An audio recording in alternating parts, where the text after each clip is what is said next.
One Piece. One Piece. Oh, One Piece. Oh, you're stretching towards me. Uh-huh. Welcome, everyone. Welcome, y'all. It is podcast 138, and that means, well, I mean, it's podcast 138, but One Piece. Right, exactly. Yep. One Piece. Mm-hmm.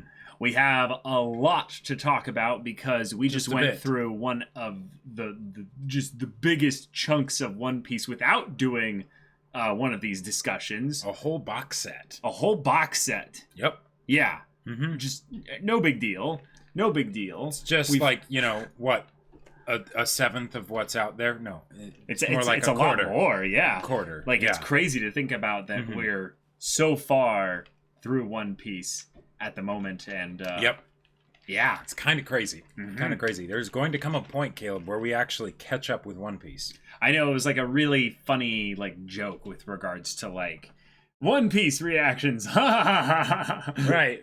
Well, Wait. well, they're not. They're on. Yeah. kind of like that, but they're different, and thus Exactly. we can actually handle One Piece in a way that I think leads to us just really getting the best experience. Mm-hmm. Like, can Yeah. you imagine trying to like do like the one pace method for like the anime or something? That where would we be skipped pretty around? wonderful. That would be pretty wonderful. Although I gotta say, I think I'd still prefer the manga because there's Yeah, I like think so, too. like where there'd be the audio and everything and all that good stuff. Yeah. But the visuals of the manga, I feel Mhm. like Whoa! whoa, Whoa! Guys, That's a lot. 1,000! that's Thank a lot. you so much for the tier 1 community subs. Gifted 10 of them. Wow, Thank you, dude. You're so legit. What the heck? that is very generous of you. So a lot of people just got magnets. So Yeah. enjoy your magnet. Show it off in chat. And dude, you're awesome. What the heck? That was legit. Apparently you gifted 10 community subs or recently this in the last week. Yes, Was that in I believe 10 of them might have been in a previous podcast, like last or like week one of the the One week before. Piece or one of the One Piece Tuesday Oh, streams? yeah, That yeah. would make Mhm. sense. But we got some new subs coming in here. We got DNDK64 with the 10 months of tier 1. Thank you so much. Red Yes, thank Alchemist you. 18. Red Alchemist 8 with the 16 months of Twitch Prime.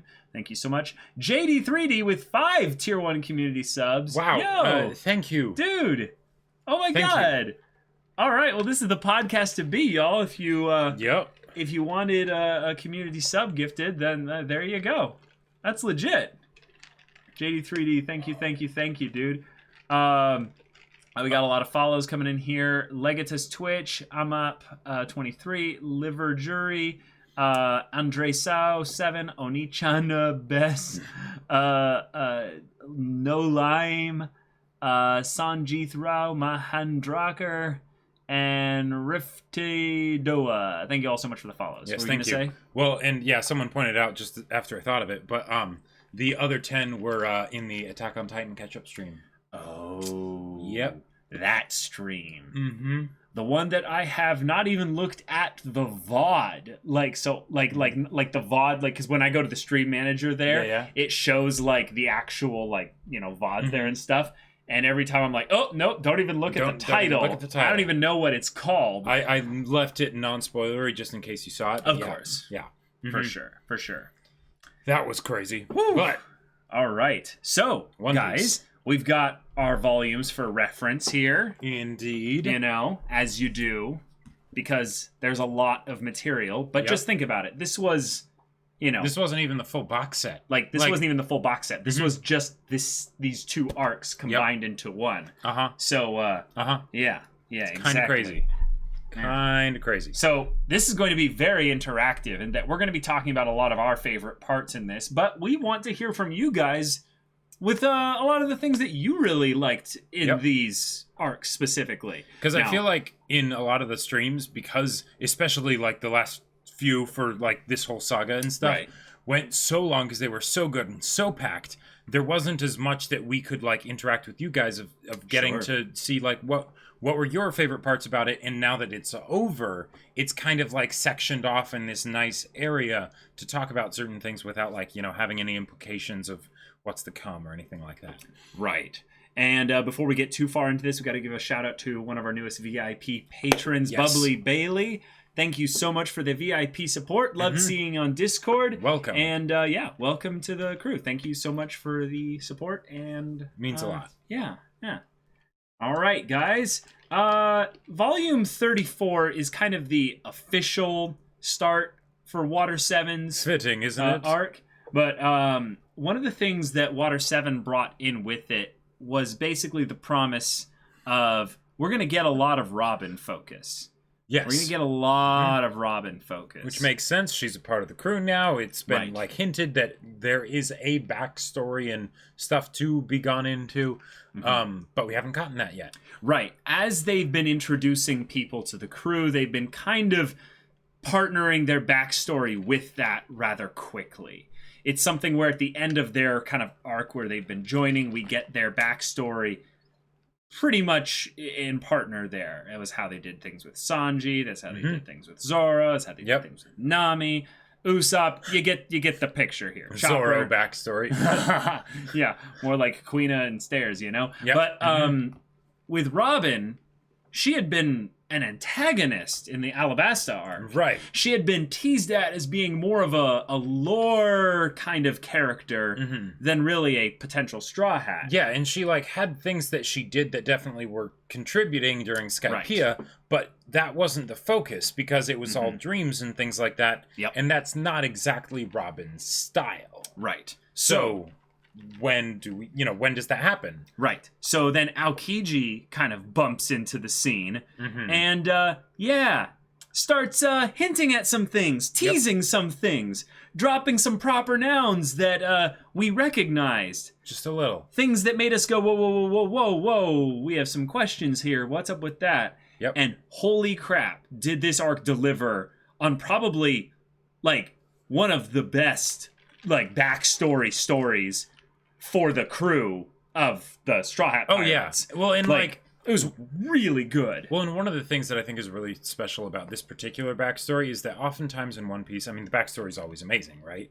But I feel like it isn't always necessarily relevant to the current plot, or if it is, it's in sort of a more indirect way, right? In some cases, even though it wasn't a Straw Hat backstory, in Skypiea, the backstory that we got there was for characters that we didn't even know. Like we knew the name of a couple of them, right? Yeah. But it was for entirely new characters, and yet it's totally set the tone for the story and was in some ways more relevant than a lot of the Straw Hat backstories were during their arcs, other than maybe Nami's, right? Other than maybe Nami's, yeah. But in this case, it was something where it's with a character that is one of the Straw Hats. We've been looking forward to this backstory for forever. It wasn't just a surprise, oh, there's Black Pages, what's happening, you know? Right.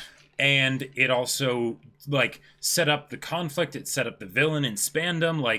Even though he had been introduced before that and stuff, it was... and there were multiple backstories. It wasn't just Robin's backstory. It was also Frankie and everybody. Right. But Robin specifically was one that tied very deeply into the lore of the stuff that they were setting up to build the world as a whole, and the whole O'Hara stuff. But not only that she is maybe kind of one of those world government dirty little secrets out there, and the idea that that's a thing that we'll be going into felt very much in theme as well with things once we started to go on the offensive as the Straw Hat Pirates. Right. Yes. So Water 7 felt very much like in the beginning, okay, new location, we're gonna have a specific goal here, we're looking for our carpenter, our person that can basically be the we don't want to push everything on Usopp. We got to give a specific job for this here. And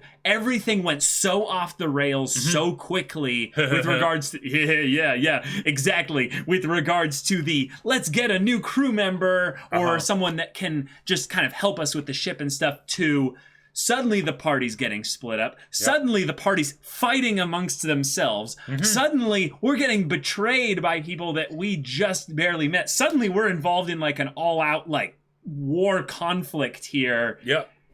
And it just ramped up and up and up and got so good from that point. Oh yeah. Any one of those three stories, whether it be Usopp's, Frankie's, or Robin's, would have been just fine. It would have been plenty for an arc, right? You could have done that, right? Yep. But Oda's like, nah, what if I did that for 3 characters? Take all that in one arc and Mash them all together. Yeah. And like, granted, there's sort of like the introduction of all this stuff in Water 7 and then the resolution in Yenny's lobby arc, right?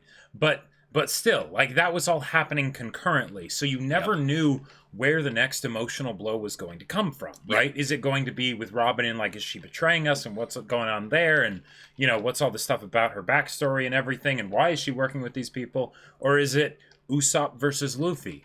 Yep. Usopp actually trying to fight Luffy. And yes, I know I am constantly mentioning Usopp, but, like... I mean, that was probably one of the biggest things to happen to the Straw Hats, other than the Robin stuff. Yeah. Was really the Usopp drama. And like, that was legit the best drama, really, I would say, between the Straw Hat Pirates in One Piece thus far. Right, because like, usually the drama is entirely everything else. Right, because usually the drama is in between the Straw Hats and the villains, and then the new crew member, right? The one person who sort of needs help. But once they're a part of the crew, they generally don't have too much conflict within the other, like, Straw Hats, right? Just some Sanji and Zoro. It's just general sort of, you know, elbowing each other or something like that, but nothing crazy, right? And this is something that I absolutely love to see in stories. It's a sad thing whenever you get these amazing bits for characters. I talk about this in MHA a lot. Like, it'll bother me a bit sometimes, where you get, like, this awesome stuff with Todoroki, and then he's kind of on the back burner for, you know, no pun intended, for that'd be the side burner, but you know. Oh, that's right. That's right. And it would technically be the pot on the burner. But right. But for, like, the rest of the series, right? It's like, okay, when are we gonna get, you know, more of that, right? And so in this case, the fact that we take Usopp, a character that's been with the Straw Hats for a long time, it wasn't even like it was Chopper or something, and it's like, oh, this is the last person that we, you know, got as to be a part of the group, or you know, or Sanji to go even further back. It's like, no, Usopp's been around for a long time, right? Like, you wouldn't have to have this crazy Usopp focus if you didn't want to. Right. Like, now that we know that it existed and what it could be, it definitely would have felt like something was missing, but we probably wouldn't have realized that if it didn't happen here. Right. You know? It would just be like, Usopp keeps doing his thing. Yeah, and Water 7 as an arc is, like Jacob said, a lot of setup. It feels in a lot of ways that Oda looked at the Alabasta arc, in my opinion, the best arc prior to this one, in terms of just overall execution, ambition, just on the broad scale of things. Sure. There are other arcs that did, like, specific things better, maybe, but as a whole, the Alabasta arc just really was just good beginning to end. And this arc basically was bigger. It was, I would say, a little bit more personal. Oh, yeah. It was a little bit more tense and scary with regards to the threat and the antagonist. And it had, in some ways, I would say, just more conflict drama in it, just overall. Like, it was just packed with more stuff. And that's not just saying that because it was bigger, but the density of stuff across the arc was pretty good, because we're combining essentially 2 arcs into one, and that's how even the manga recognizes it by calling this the Water 7 saga, because Enies Lobby really is structurally the conclusion to the Water 7 arc setup. And by the way, this is something else that I just have to mention, because okay, so my previous favorite, like, arc for the personal nature of it was Arlong Park, right? Yeah. Because it did some amazing things. The focus that we got on Nami and everything was wonderful, where it was the person that needed to be saved, not just literally and physically, but also their heart, right? Sure. Love it. Absolutely. Love it. Awesome. And that's the reason why the rescue the person that's in physical danger, right? You know, whether they're being held captive or something, that's why it's important, right? Absolutely. And having come from the previous Battle Shonen background that we have come from, I will say, oh my god, this was wonderful, because I love a good rescue arc. Oh, but yeah. you need to have a reason to actually be rescuing the person, and not just the person, but that person specifically. Right. Right? Yes. And it really hurts whenever I think about how this is how rescue arcs can be done, Yes. where you set up an immensely strong connection to the character, and so that they have a personal journey that they're going on themselves, Independently of the rescue. independently of the rescue and the capture and Yep. all that stuff that needs to be resolved, Yep. right? And then you have the friends go and rescue their Nakama because they're Nakama. Oh my god, this is how you do it. And so... Right. Yeah. Oda has Yeah. captured, I would say, the emotional power of having a climax. But in order to have a proper climax, you need to build up to that climax. You need to have the foreplay. You need right? to have that good emotional foreplay. Yeah, Can I get like that's what it is. I feel though. like a Baptist preacher. Can I get an amen? Hallelujah. But like, and we can say that as kind of like a joke and stuff, but it's really true. You need that. You need that. You can't just go to a rescue arc if you don't know and care. Like, because, yeah, we would all hope that we would go and rescue somebody if we had the powers and all that stuff if someone was in danger. Absolutely. But there's more to danger than just physical danger. Physical danger isn't as relatable in this day and age, right? Well, anyways, that comment might not age well. yeah. But Yeah. the point is that there's other dangers that everyone has probably experienced themselves in some form or other, even if it isn't literal physical immediate danger. Right? Yes. So having it be something where, say, yeah, in Robin's case, does she actually want to live? We have to ask that question. The fact have that to ask that question question. has to Yep. be asked is just brilliant. Probably a lot Brilliant. more people can relate to that than, say, being kidnapped by some spandom dude, you know, and being taken to some supermax government prison because you have secrets that the government doesn't want to, you know, Right. let out. Exactly. I'm going to read some bits here that we got rather recently. Little Tib Man with the 100 bits. One of my favorite things about Water 7 Saga is that it feels almost, keyword almost, like a soft reboot of the Straw Hat Pirates as a group, where their bonds are tested in the most tense ways through the fractured opinions regarding Usopp, Robin, and Mary. Finally getting an essential shipwright in Frankie and establishing the Straw Hat Pirates as a major threat to the world government. Basically, they were broken down and built up again stronger. Yeah. Like their boat was in Yep. some ways, although sometimes you need to replace it and go with something new. So yes, the ship was also, I would say, a microcosm of that soft reboot that you're talking about there, Ilton. Yeah. Great analysis. Bird Kinger with the 100 bits. Guys, we got to talk about Laurie's development this arc. Probably won't see him again. Yeah, see, Laurie went down when that whole flood kind of thing happened and stuff like that. He didn't get back to the shelters in time. So it's unfortunate, but Laurie probably won't be with us anymore in a very permanent kind of way. No. Unless I accidentally resurrect him with a poorly timed bit of just brain spazzing. I think I'm known to do that. I think Laurie's a survivor. He'll pull through somehow. Ooh. Yeah. Damn, you guys should hold on to it and clip this because, watch in 180 chapters. We're gonna randomly We're see going to randomly Polly again. resurrect him and Yeah. suddenly Laurie will be back. I gotta say, I was like, it totally makes sense when you get further on into the arc and everything, or the saga, right? That of course it's gonna be Frankie, but in the early modes, I really thought it was gonna be Polly. I Sure. really thought it was gonna be Polly, and I'm Yeah. like, yeah, Polly. I could see him, Yeah. being the next crewmate. That'd be cool. Yeah, I'm curious to see how him and Zoro get along and everything. And he's kind of like a counterbalance for Sanji as far as the perviness goes, But Right. I mean, hey, let's see what happens.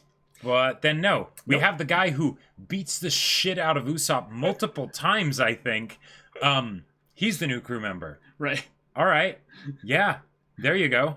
What's actually something that, with retrospect, hindsight's 2020, you notice really quickly is that look at the Straw Hat Pirates as a whole, and then if you put Polly into that, he doesn't stand out at all.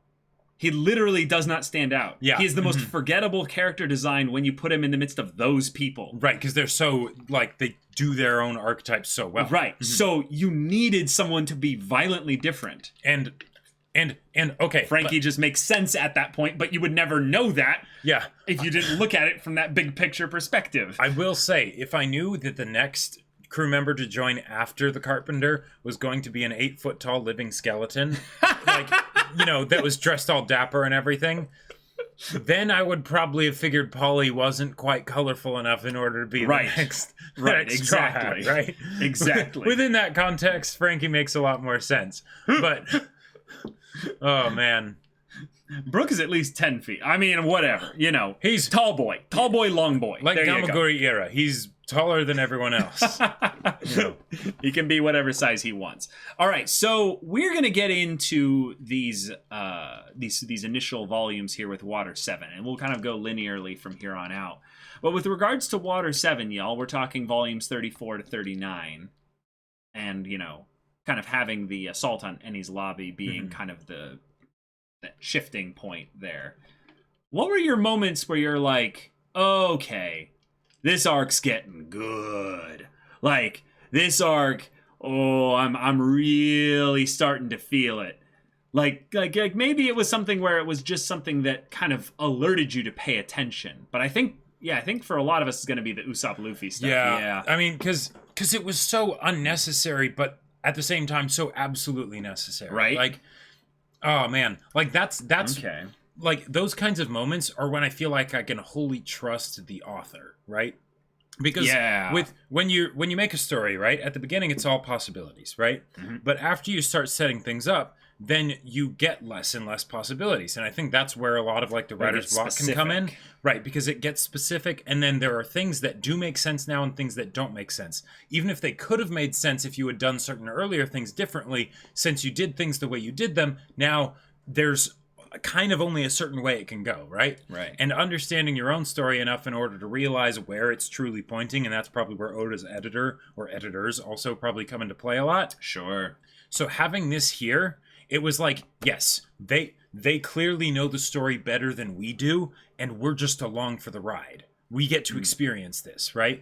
Ooh, you guys are bringing up Aokiji a lot. So what I think is really cool to show here is that Aokiji was brought up actually in the little mini arc before this, where they went to the island and had yeah, exactly. And that was hilarious. But Aokiji did represent, I agree with you, the tonal shift that was going to happen Higher in Water 7. and, Higher stakes, yes, but also the idea of the baggage of the Straw Hat crew members having really long-reaching consequences.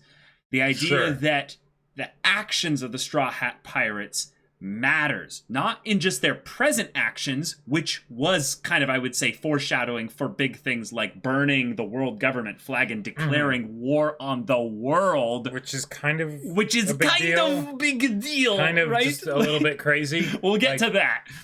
But Aokiji, yes, Aokiji, you don't immediately, or at least I didn't immediately sense all that. But looking back, you can definitely tell that he is the representation of the story's plot and, like you said, stakes getting upgraded, getting cranked up to a higher level there. Because even in the previous arc, if you think about it, like with Skypiea, like not Foxy, because that's just a breather, right? Right, that's just a breather bit, yeah. Which, now that you think about it, it's like, oh yeah, this is what we're getting a breather for, right? Well, It's we mentioned that, yeah. Right. Yeah. But like in Skypiea, it was something where, one, it wasn't directly tied to any of the Straw Hats inherently, right? It was a dream. It was the whole dream thing, which is still wonderful, right? Right. It's world building. Yeah. And if anything, to sort of defend Mary and everything with Bellamy's, Bellamy-ness. Right. But even with Eneru was terrifying, right? But there was always this thing of like, he's gonna freak out when he sees Luffy, right? And like, then, we put it together rather quickly. oh yeah, like, wait a minute. We're just waiting for it to happen. Wait and a then minute, rubber? Wait a minute. lightning. Yeah, and then we finally get it, and it's great, right? And that one was a whole bunch of basically like just tons of positivity, I feel like, which is weird when you have a god going around smiting people, right? But it was that pure sense of wonder and adventure and dreams and all of that. Ring the bell, let everyone hear that there is a world up there in the clouds, right? Yeah. It has a lot of hopeful transcendental kind of themes to it. If like, even though it's rooted in kind of the reference to kind of old history being like sins of the past. But like the way I think about it is that like the perspective of it is pointed up. That's where we're going, right? Whereas in the case of like the Water 7 saga, it was something where we need to go down and pick someone up. Sure. Right? And Nice. multiple people, right? Great. But it was there. and so and that makes it a lot more serious feeling, right? Which goes well with the fact that we're also going to declare war on the world government and all this stuff, right? Yeah. Like, so, yeah, I feel like that worked out really well with that sort of transition from, with the Foxy arc as the that sort of middle blip to Little catch the breath, respite. Yeah. and as a transition out of the Skypiea style. Yeah, because the world was kind of ending, or their world was kind of ending when the Skypiea arc was ramped up to its highest bit. Yeah. So now we go back down to Earth, back down to reality, the land of governments and laws and actual pirates. All you that know. boring stuff that we Straw Hats don't want to need to care about. Yes. Now, sorry, Luffy and co. You have to deal with this because it's affecting one of the people that you care about. Right. Now, this is something that is really tough to do, in my opinion, when you add a character into the story recently. Robin, in my opinion, felt like a DM NPC in the previous stuff. Sure. She didn't feel like a player character. Yeah. She felt like a character that the DM, essentially, I'm speaking D&D here, but a character essentially that was propped up for the Straw Hat Pirates to kind of give them exposition. Sure. And these are the poneglyphs and blah, yes, blah, blah. exactly, right. But no, she was starting to feel like they were a family to her. And we got to see her experiencing that in little pieces here and there, but showcasing that they cared about her beyond, just the exposition that she would give. So when her problems start to come up, they very quickly become and by extension, the Straw Hat Pirates, of course, their problems as well. So when things start to go awry, and Sanji's running off to who knows where, and now Usopp and Luffy are dealing with their stuff as well, we start to feel like, the family that we've taken for granted for so long is falling apart. Yeah. And this is just on the backdrop of all the other just, regular world stuff that's happening as well. So it's just a great minefield, or not minefield, a great, garden for story, to flourish out of. One of the things that I realized is that with the Alabasta saga, right? Amazing stuff. Vivi's goodbye is one of my favorite moments in the series, right? So good. So good. Oh my god. So good. But one of the things that can be really effective when you have an arc that's tied to a specific character is that then anytime you see that character moving forward, you have all this other emotional depth and richness that you've gotten by spending all this time focusing on their character. Given that Vivi wasn't around anymore, we didn't have that, right? And that's one of the things that maybe makes the Alabasta saga not be quite as high in my mind as some of the other ones. Oh, really? Okay. And when Robin was introduced, because it was directly in transition out of she joins as Vivi leaves, it made me think, is Robin actually going to stick around? Or are we just going to have her here for a while? Because she very much had a different goal than the rest of the Straw Hats, right? Sure. She wanted to find the poneglyphs and do all this stuff. And in the same way that she was with Crocodile for a while but had her own motivation, she could very easily just be with the Straw Hats for a while and then leave, right? Yeah. And since she was keeping her distance from them emotionally and socially and all that stuff, I just sort of figured that's how it was going to go. Yeah. And then when the Water 7 saga comes in, you realize this is where it's going to be tested. And then it's oh no, this person's a true to the core, forever member of the Straw Hats. Yep. It's okay. Yep. All right, let's do it. Let's do it.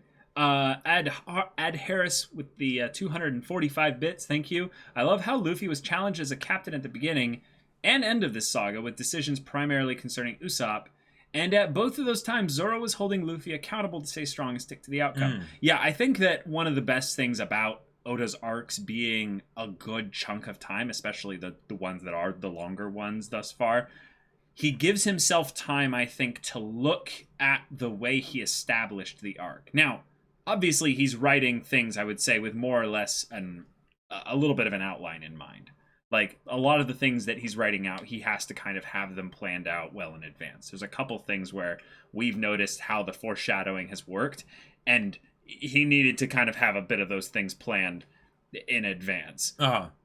So with that, when you bookend an arc with a specific theme for a character, and then you utilize the same character for that bit, I really feel like that's just showing that he planned with regards to Zoro in that case. He's like, okay, Zoro, we need to remind everyone what his kind of main motivation is, and one of his things that means, like, kind of why he's there still. Yeah, like what he brings to the party beyond his swordsmanship. Right. Because he's one of, I would say, the least talkative characters in the Straw Very Hat stoic. Crew. And it's hard to characterize stoic characters, especially if they don't have constant focus. So when they speak up, we need to give everyone a reason to shut up and listen. Right. So this one here being the one person that holds Luffy accountable in this area, and no one else really does this, like exactly this, makes it really impactful. So yeah, good stuff, Ed Harris. Yeah. He wants to become the Directions King. That's his dream, damn it. If only. Yeah, if only. Yeah, if only he could. If you look back at Skypiea, you'll see a lot of hints of Robin's backstory, which looks at the Skypiea poneglyph. I'm sure we will. Definitely. Yeah, and I feel like we could still tell that stuff was being seeded there. We just didn't know exactly what. Right, because it's like there's the Ohara stuff. Because I think the word Ohara was said long before we knew anything as to like what it was. I think so, yeah. Yeah. We might have even known that her Croc- homeland was Ohara, because we knew, I can't remember when we first found out that that was the case. I think it was before Aokichi, but we got like a passing reference to it, I feel like. I feel like it was a long time ago, but it was something where we at the very least either thought it was a people, like it was a group of people, like it was like Ohara, Demons of Ohara. That's what it was. Something, something like that. So right. I figured it was actual like monsters from the old world or something, and that's why there were like these super weapons or whatever was to fight the monsters. Okay. Turns out something very different. So one of the things that I was just kind of going to go through here with Water 7 is kind of setting up a lot of the new things that were brought up in this arc as far as characters and how they were all kind of brought to their conclusion by the end of Enies Lobby. So we have the Gali Law Company, which kind of services as the construct upon which all the other characters are kind of anchored to. Sure. CP9's anchored to it. The Frankie family and Frankie is anchored to it. Yep. And Polly kind of does provide that centerfold character where a lot of the conflict is 1 or 2 degrees of separation from him and his role as the president of the Gali Law Company. So we get, you mean Iceberg? Or sorry, did I say Polly? Yeah. I'm sorry, I mean Iceberg. Yeah, sorry. So Iceberg specifically with that. Then we go from there, and we have that slight degree of separation that we think is actually a bit larger of a degree of separation with Kokoro and the Sea Train. Yep. Then we find out it's actually way more connected than we thought. Yeah. Sorry, I just have a bad habit of calling out all these characters by the wrong name and stuff like that. But yeah, we like actually got the Sea Train before we got Water 7. Like, that's something that's fun to think about. That was one of the main important things in the beginning. Yep. And we didn't even know how much that was going to be used. Right. It was just like, because since Oda's style is so whimsical, right? It's very easy to believe that if he introduces something, he's just introducing it because why not? Right? You know, it doesn't necessarily have to be some big important thing.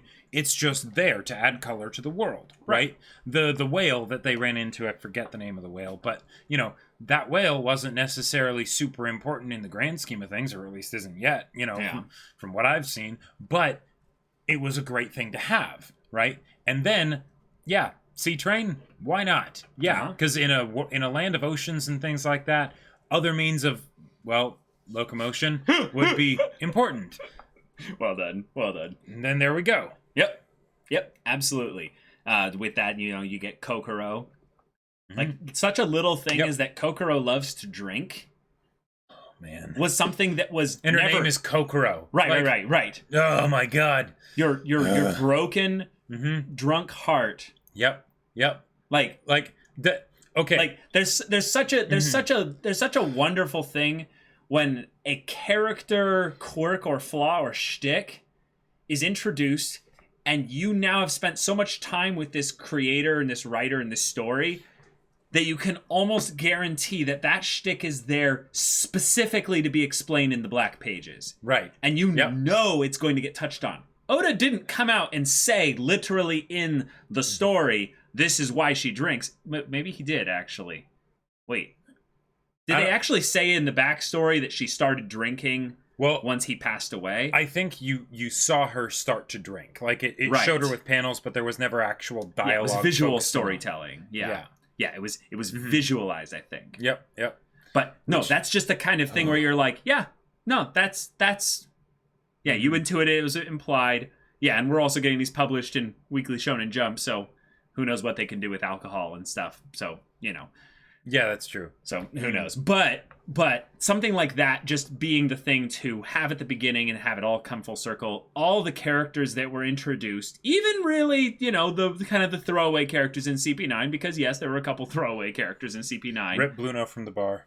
Yes, Rip Bluno from the bar and Kumadori. Yeah, basically just all the people I voiced. Really.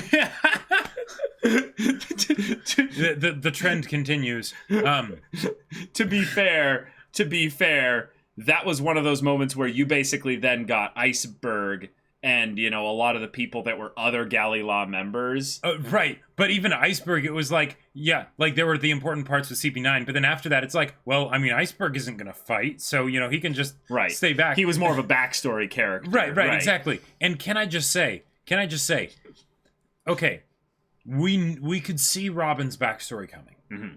And her backstory was amazing. Yes. It was absolutely wonderful, right? Uh-huh. Fantastic. Totally.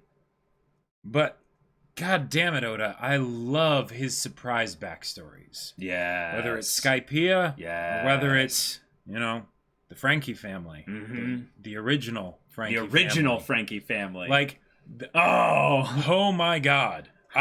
What did you say? With a gusto? Yeah, with a boom! With a boom! Yeah. Oh! Found, okay. All right. Here we go, And y'all. I mentioned this in the One Piece stream, but found family cuts straight to the Kokoro every single time. Yeah. And then also, basically division between family and resolving it, right? That was this arc. That was his arc. That was his arc on multiple levels, and both were surprises. Because we're like, okay, yeah, this will be some kind of Get a Carpenter. Oh, Right. it's going to be the Robin arc, right? Because there's Right. that stuff. Okay, yeah, I get it. While they're doing this regular Carpenter stuff, Robin's having some issues. We can explore those, right? No. Then on top of that, we get Usopp and Luffy, right? Found family that's sundered. Then we also get Frankie, which, like, even less expecting, right? Yeah, and Found even family that's sundered. right, Like, and even in some ways, an even more like obscure form of it. CP9 in the Galley Law was a found family that sundered, but Right. no, they didn't actually They didn't fully get back allowed to together. recover because No. it sundered to the point of where it's Right. no, it was all a lie. it was just a lie the entire time. Right. But like, so Yeah. yeah. Slaps the roof of One Piece. This bad boy can fit so much found family in it. Yeah. I mean, the One Piece is the friends we made along the way joke is like not made Like- that way for no reason, you Right. know? Like, even though that would be totally a punch in the balls, you could do that. You could do that and have it actually work. Like, it would still be something where it's like, okay, come on, have it be an actual thing. Like, Right.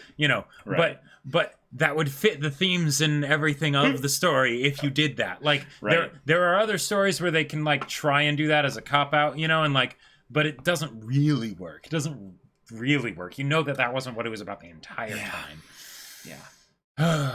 And then, in my opinion, we got the best villain that we've had in One Piece thus far Yep. in Spandam. Right. Now, CP9, as a plot device, We're terrifying because it basically showed that the world government can have its teeth in things, and we don't even have to know about it. Right. It's Yeah.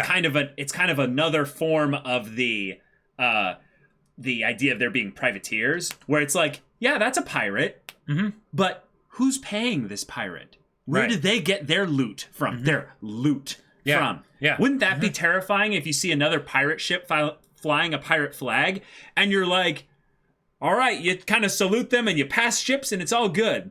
But, when they pass ships and they just come astern of you, and they start firing all of a sudden, you're Yeah. screwed. Well, yeah, because even though One Piece is about pirates, we don't see a lot of actual piracy. That's true. Piracy is terrifying and brutal and hardcore. Yeah.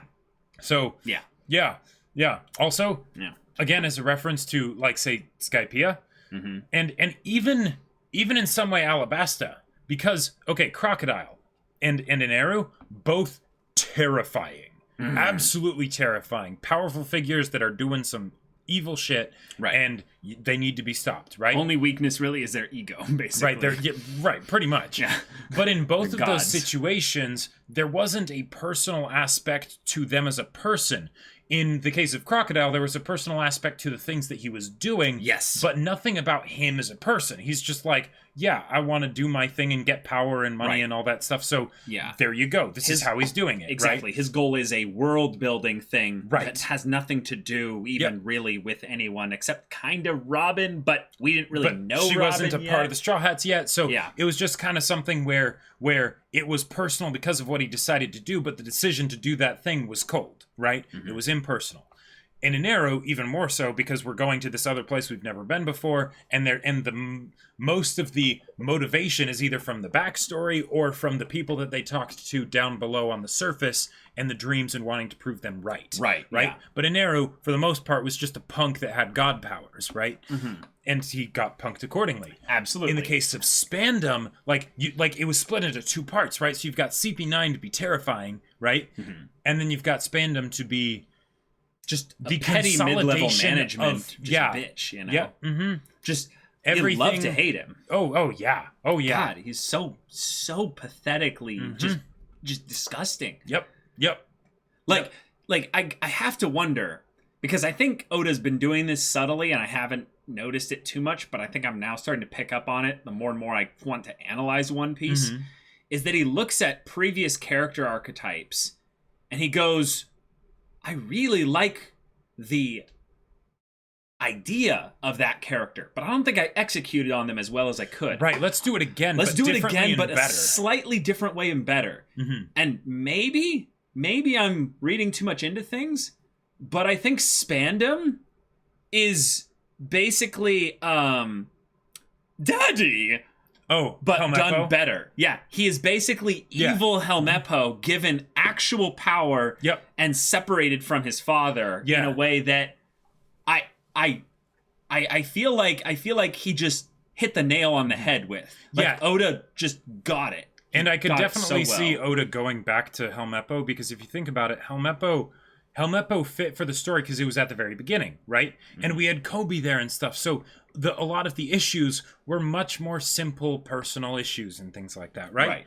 But then as it went on, because of, and maybe this was some aspect of sort of the shonen idea of power scaling and things like that, have each big bad be a bigger threat, more serious and all that Right. stuff, that maybe there was this part of Oda that was like, yeah, but I really liked Helmeppo as far as what he represented. Right. Is there any way that he could still fit in the world that we're in now, right? Right. Maybe Well- take away Daddy, so he has to work out Mhm. things on his own. Give him a little bit of power, Right. so that he can use it when he wants to scream Daddy and or even stuff. a lot of power. Oh, yeah, what if, a lot What of if it was power. a lot of power, but again, it was still that whole daddy thing where none of it was his. How Right. would you do that? Hmm. Oh, I got an idea. Like, Congratulations, Oda! You just created something everyone loves to hate. yeah. That's really hard to do, actually. World peace as everyone unites in their common hatred of Right. Spandam. Right, and you made them a believable character, actually. Right, because Spandams exist. Right. As a DM, if I'm playing with my players, I can do a few things that will trigger the players and then focus it into an NPC, but that NPC might not be believable as a character. Right. It's just the PCs getting pissed off Yeah. that character is doing these things, and maybe they want to understand it, so they go after this character, and it's more of like railroading the plot a little bit. But I think I compared Spandam aptly to Umbridge from Harry Potter. Yes, definitely. Because we all know people like this. Right. And ugh, and Spandam. this is more in the D&D thing, but I think it still applies to story stuff. Uh-huh. It's easier to avoid in storytelling. like traditional storytelling. But one of the worst things you can have happen in D&D is that when you want to create a spandom, it doesn't feel like a spandom. It just feels like the DM being a spandom, right? You know, It's true. and that is a very clear distinction. And if that happens, it really sucks because then it just feels like you're doing it for the sake of, you know, just being a jerk to the party members. Right. In the case of storytelling, what that usually looks like is just, well, there needs to be conflict, so I'll just have this stuff happen, right? I'll make the characters suffer, but is it really important that they suffer this way? Nah, I'm just doing it so that way there's a new conflict, right? Sure. But in the case of Spandam, oh yeah.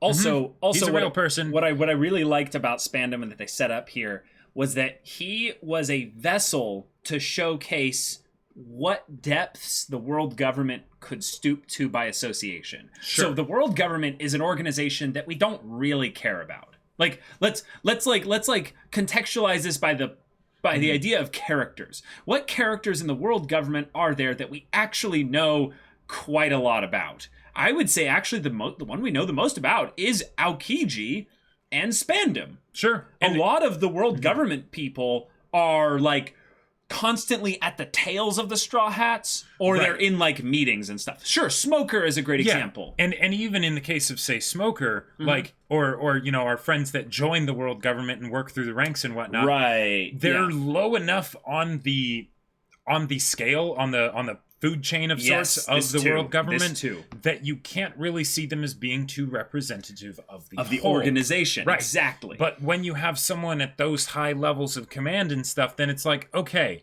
there's still the good and bad apples and whatnot, but then you can actually get into, if we're wanting to go to war with the world government as a whole, we need to see that there are some pretty inherent problems with the world government as a whole. Spandam was one example of this, but that's more of like the worst of the worst within the individuals, kind of. Right. And then the other thing that we got was the whole thing with O'Hara, right? Yep. And all of that stuff that happened. Those two together, yeah, world government, let's go to war. Yes, absolutely. And having a character that you can put as a face to a faceless organization, to a flag, if you will. Yep. When that flag burned, we cheered because not just because they did it, Yep. but we cheered extra hard. It wasn't the only reason, but it was one of the big reasons, because Spandam was attached to that flag. Right, exactly. Otherwise, it's just a thing of where you're like, that's so freaking badass that he actually did that.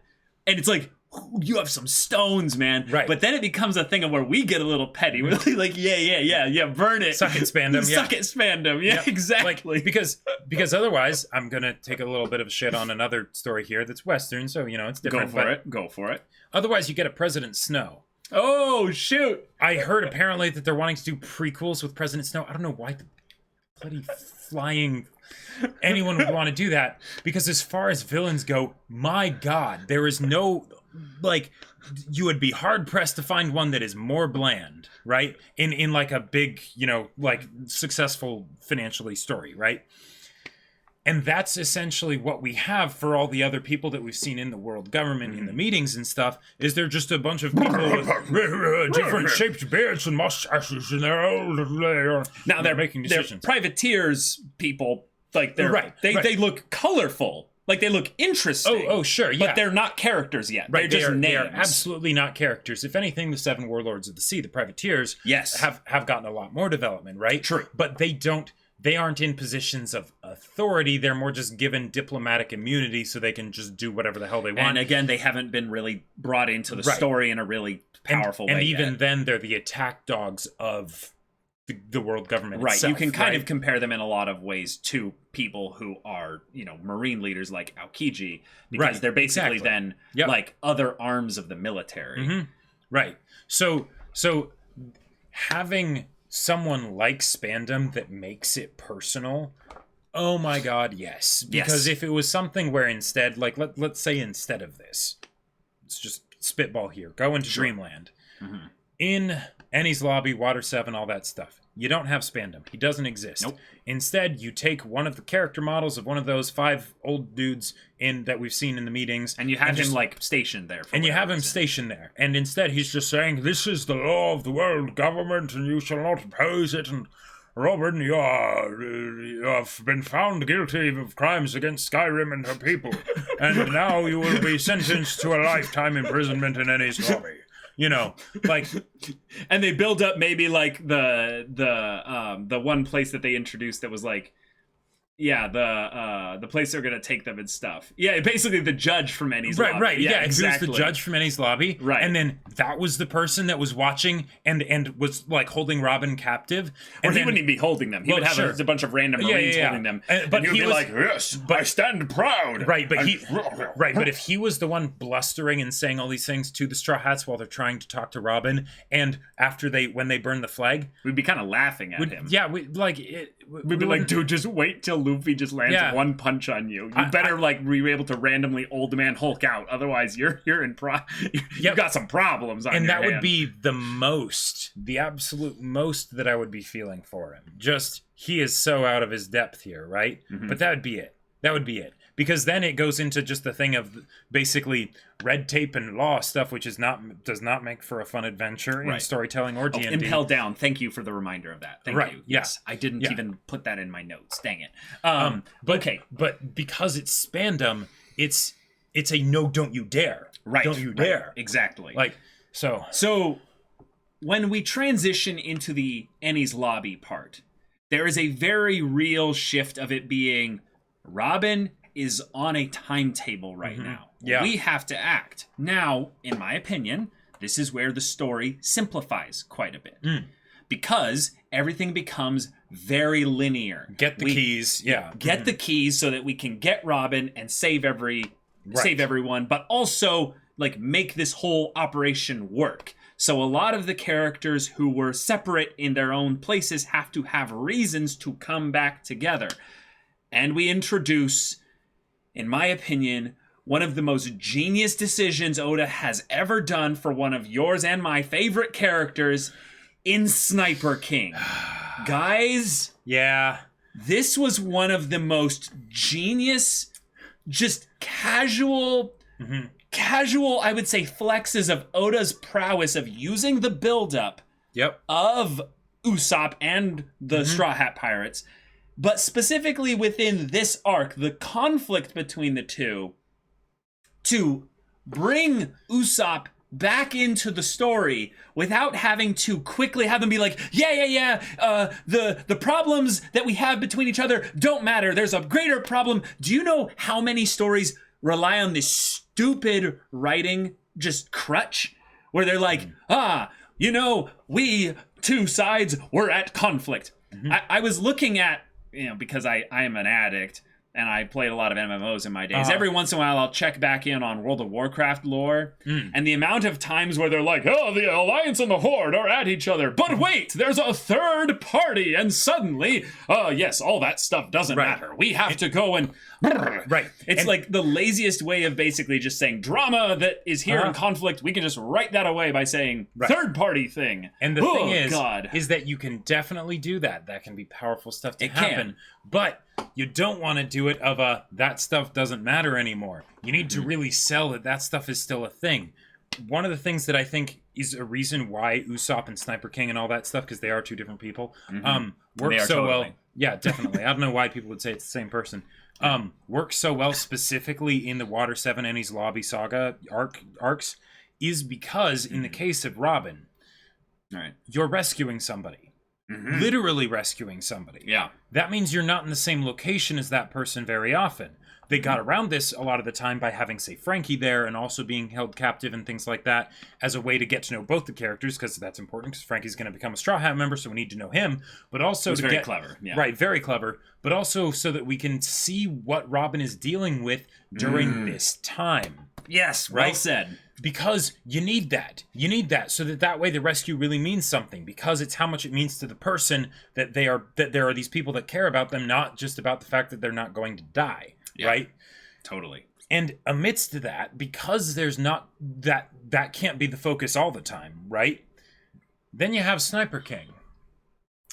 This little reminder that there are other conflicts of the same nature, going on in parallel, so that way, even if we can't focus on Robin right at that moment because she's physically in another location and you need to focus on the Straw Hats too, Sure. you have Sniper King along for the ride, right? And it's something where the tension is constantly there throughout whenever he's on scene because it's Usopp, right? And everyone but Luffy and Chopper knows that it's Usopp. Exactly. So it's this great way to have the characters basically pointing at the point of conflict and have it be kept in perpetual tension so that way you can get to these moments like when he snipes down the people to buy Robin that bit more time. Right. And it means so much. It does. Right? Ugh. Because it's Sniper King / Usopp has been around for a while. This conflict has been a big deal for a long time. And it's just the transitions between and the handling of all three of those parallel threads in this saga was gold. It's absolutely incredible. Yeah. Old Tin Man with 100 bits. I feel like there's a theme of finding yourself or self-determination in Water 7.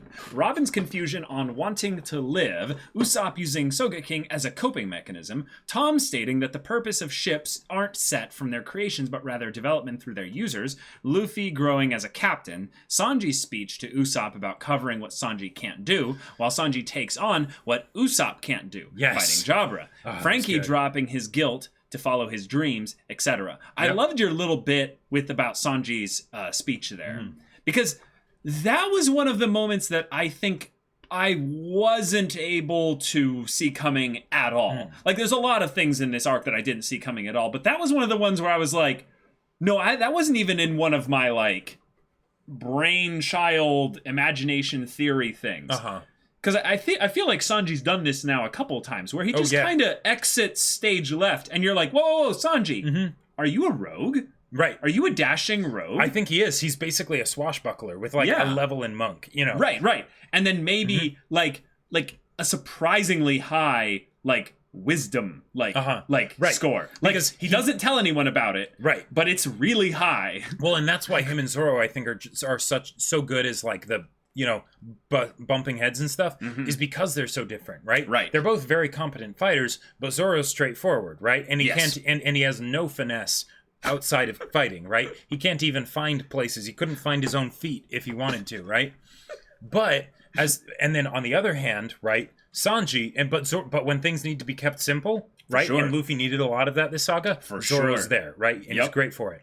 In the case of Sanji, he's good at seeing the things beneath the surface. And I'm not just talking about the pervy stuff. Those eyebrows give him some insane perception checks. Yeah, exactly. He's keeping that one eye covered with the hair so that way he focuses on one thing, right? Right.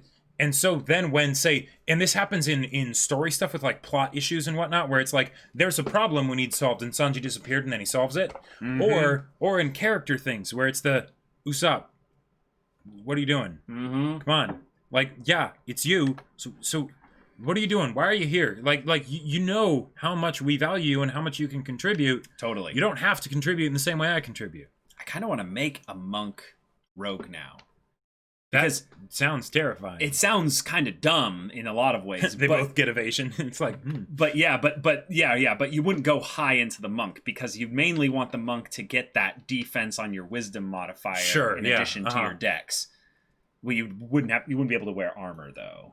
Right. So I guess there's a little bit of rogues don't necessarily want to wear armor. Yeah, they just only want light to armor. kill them in one turn. If only Sanji applied those people skills to flirting with girls. Exactly. Yep. Yeah. He turns into Zoro with directions around ladies. Right. And then his insight is just, Yep. he took a flaw in that so he could get a really cool feat or something from the DM. But okay, Enies Lobby escalates the conflict and I think gives us a taste of what's to come. Basically the idea that Luffy has a very gung-ho, passionate, leaps forward with his fists to grab his dream and some ways his crewmates' dreams. Sure. And then lets the natural course of things by holding on to that, he boings forward into tomorrow, basically. Right. But Luffy, where you throw your punches matters. Where you spend your energy and how you do it matters. There are going to be consequences to this that will be so far-reaching. Like, I can't even begin to think of what a declaration of war on the world government means. Oh, yeah. For now, it means like, oh, look at our bounties. They're so big now. Right. And why did That's they use fun. this picture? Like, that's basically like the extent of the consequences for them. Yeah, this was a point of no return. Like, Yeah. you can't change the train now. You better time travel, or you're going you're going up. Like, Please, no time travel Yeah. in One Piece. God. no. Oh Yeah. my God. No. But like, little do we know that Panda Man is actually the time traveler. And he's been like trying to push things in a specific direction. We're gonna all get along. a space baby or something in One Piece. But with regards to Eni's lobby, with regards to this going into an actual battle, what's cool about this is we get to see all the Straw Hats displaying how strong they've got.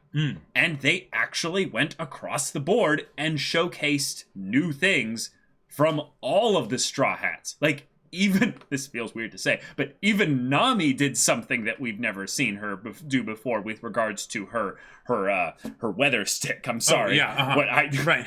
Climate baton. Climate baton. Thank baton. you. Yes. Usopp worked very hard on that. Yep. Right. But oh God, mods, chat, you gotta Usopp hammer them all. Usopp hammer them all. Yeah, Yep. exactly. If you guys are being spoilery, like if you get like even like whatever, yeah, time them out for till the stream's over.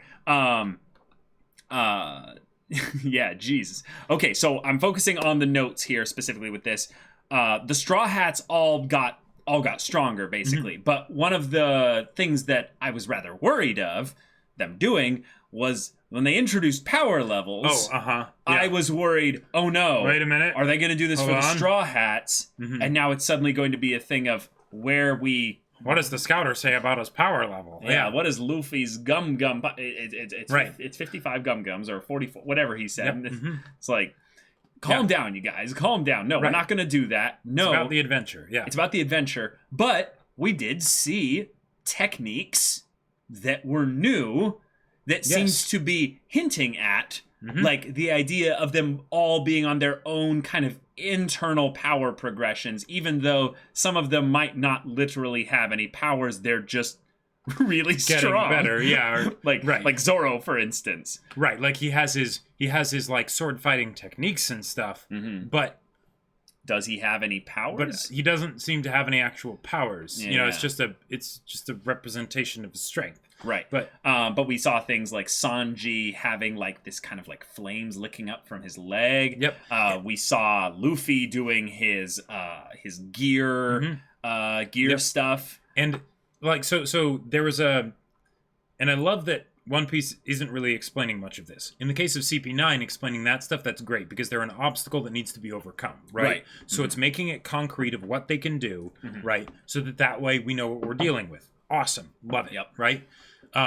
It's in some ways a more inventive way than Devil Fruits because with, say, crocodile, sand, okay, so liquids are probably a bad thing. Right. An arrow, lightning, rubber's probably a bad thing. You For know, sure. That kind of stuff, right? But there was something where I was talking with some people about the differences between like Star Trek and Star Wars, right? Oh, okay. And like sci-fi versus fantasy and all that stuff. And they were basically saying that, and I totally agree, that if the explanation makes it better, it's sci-fi.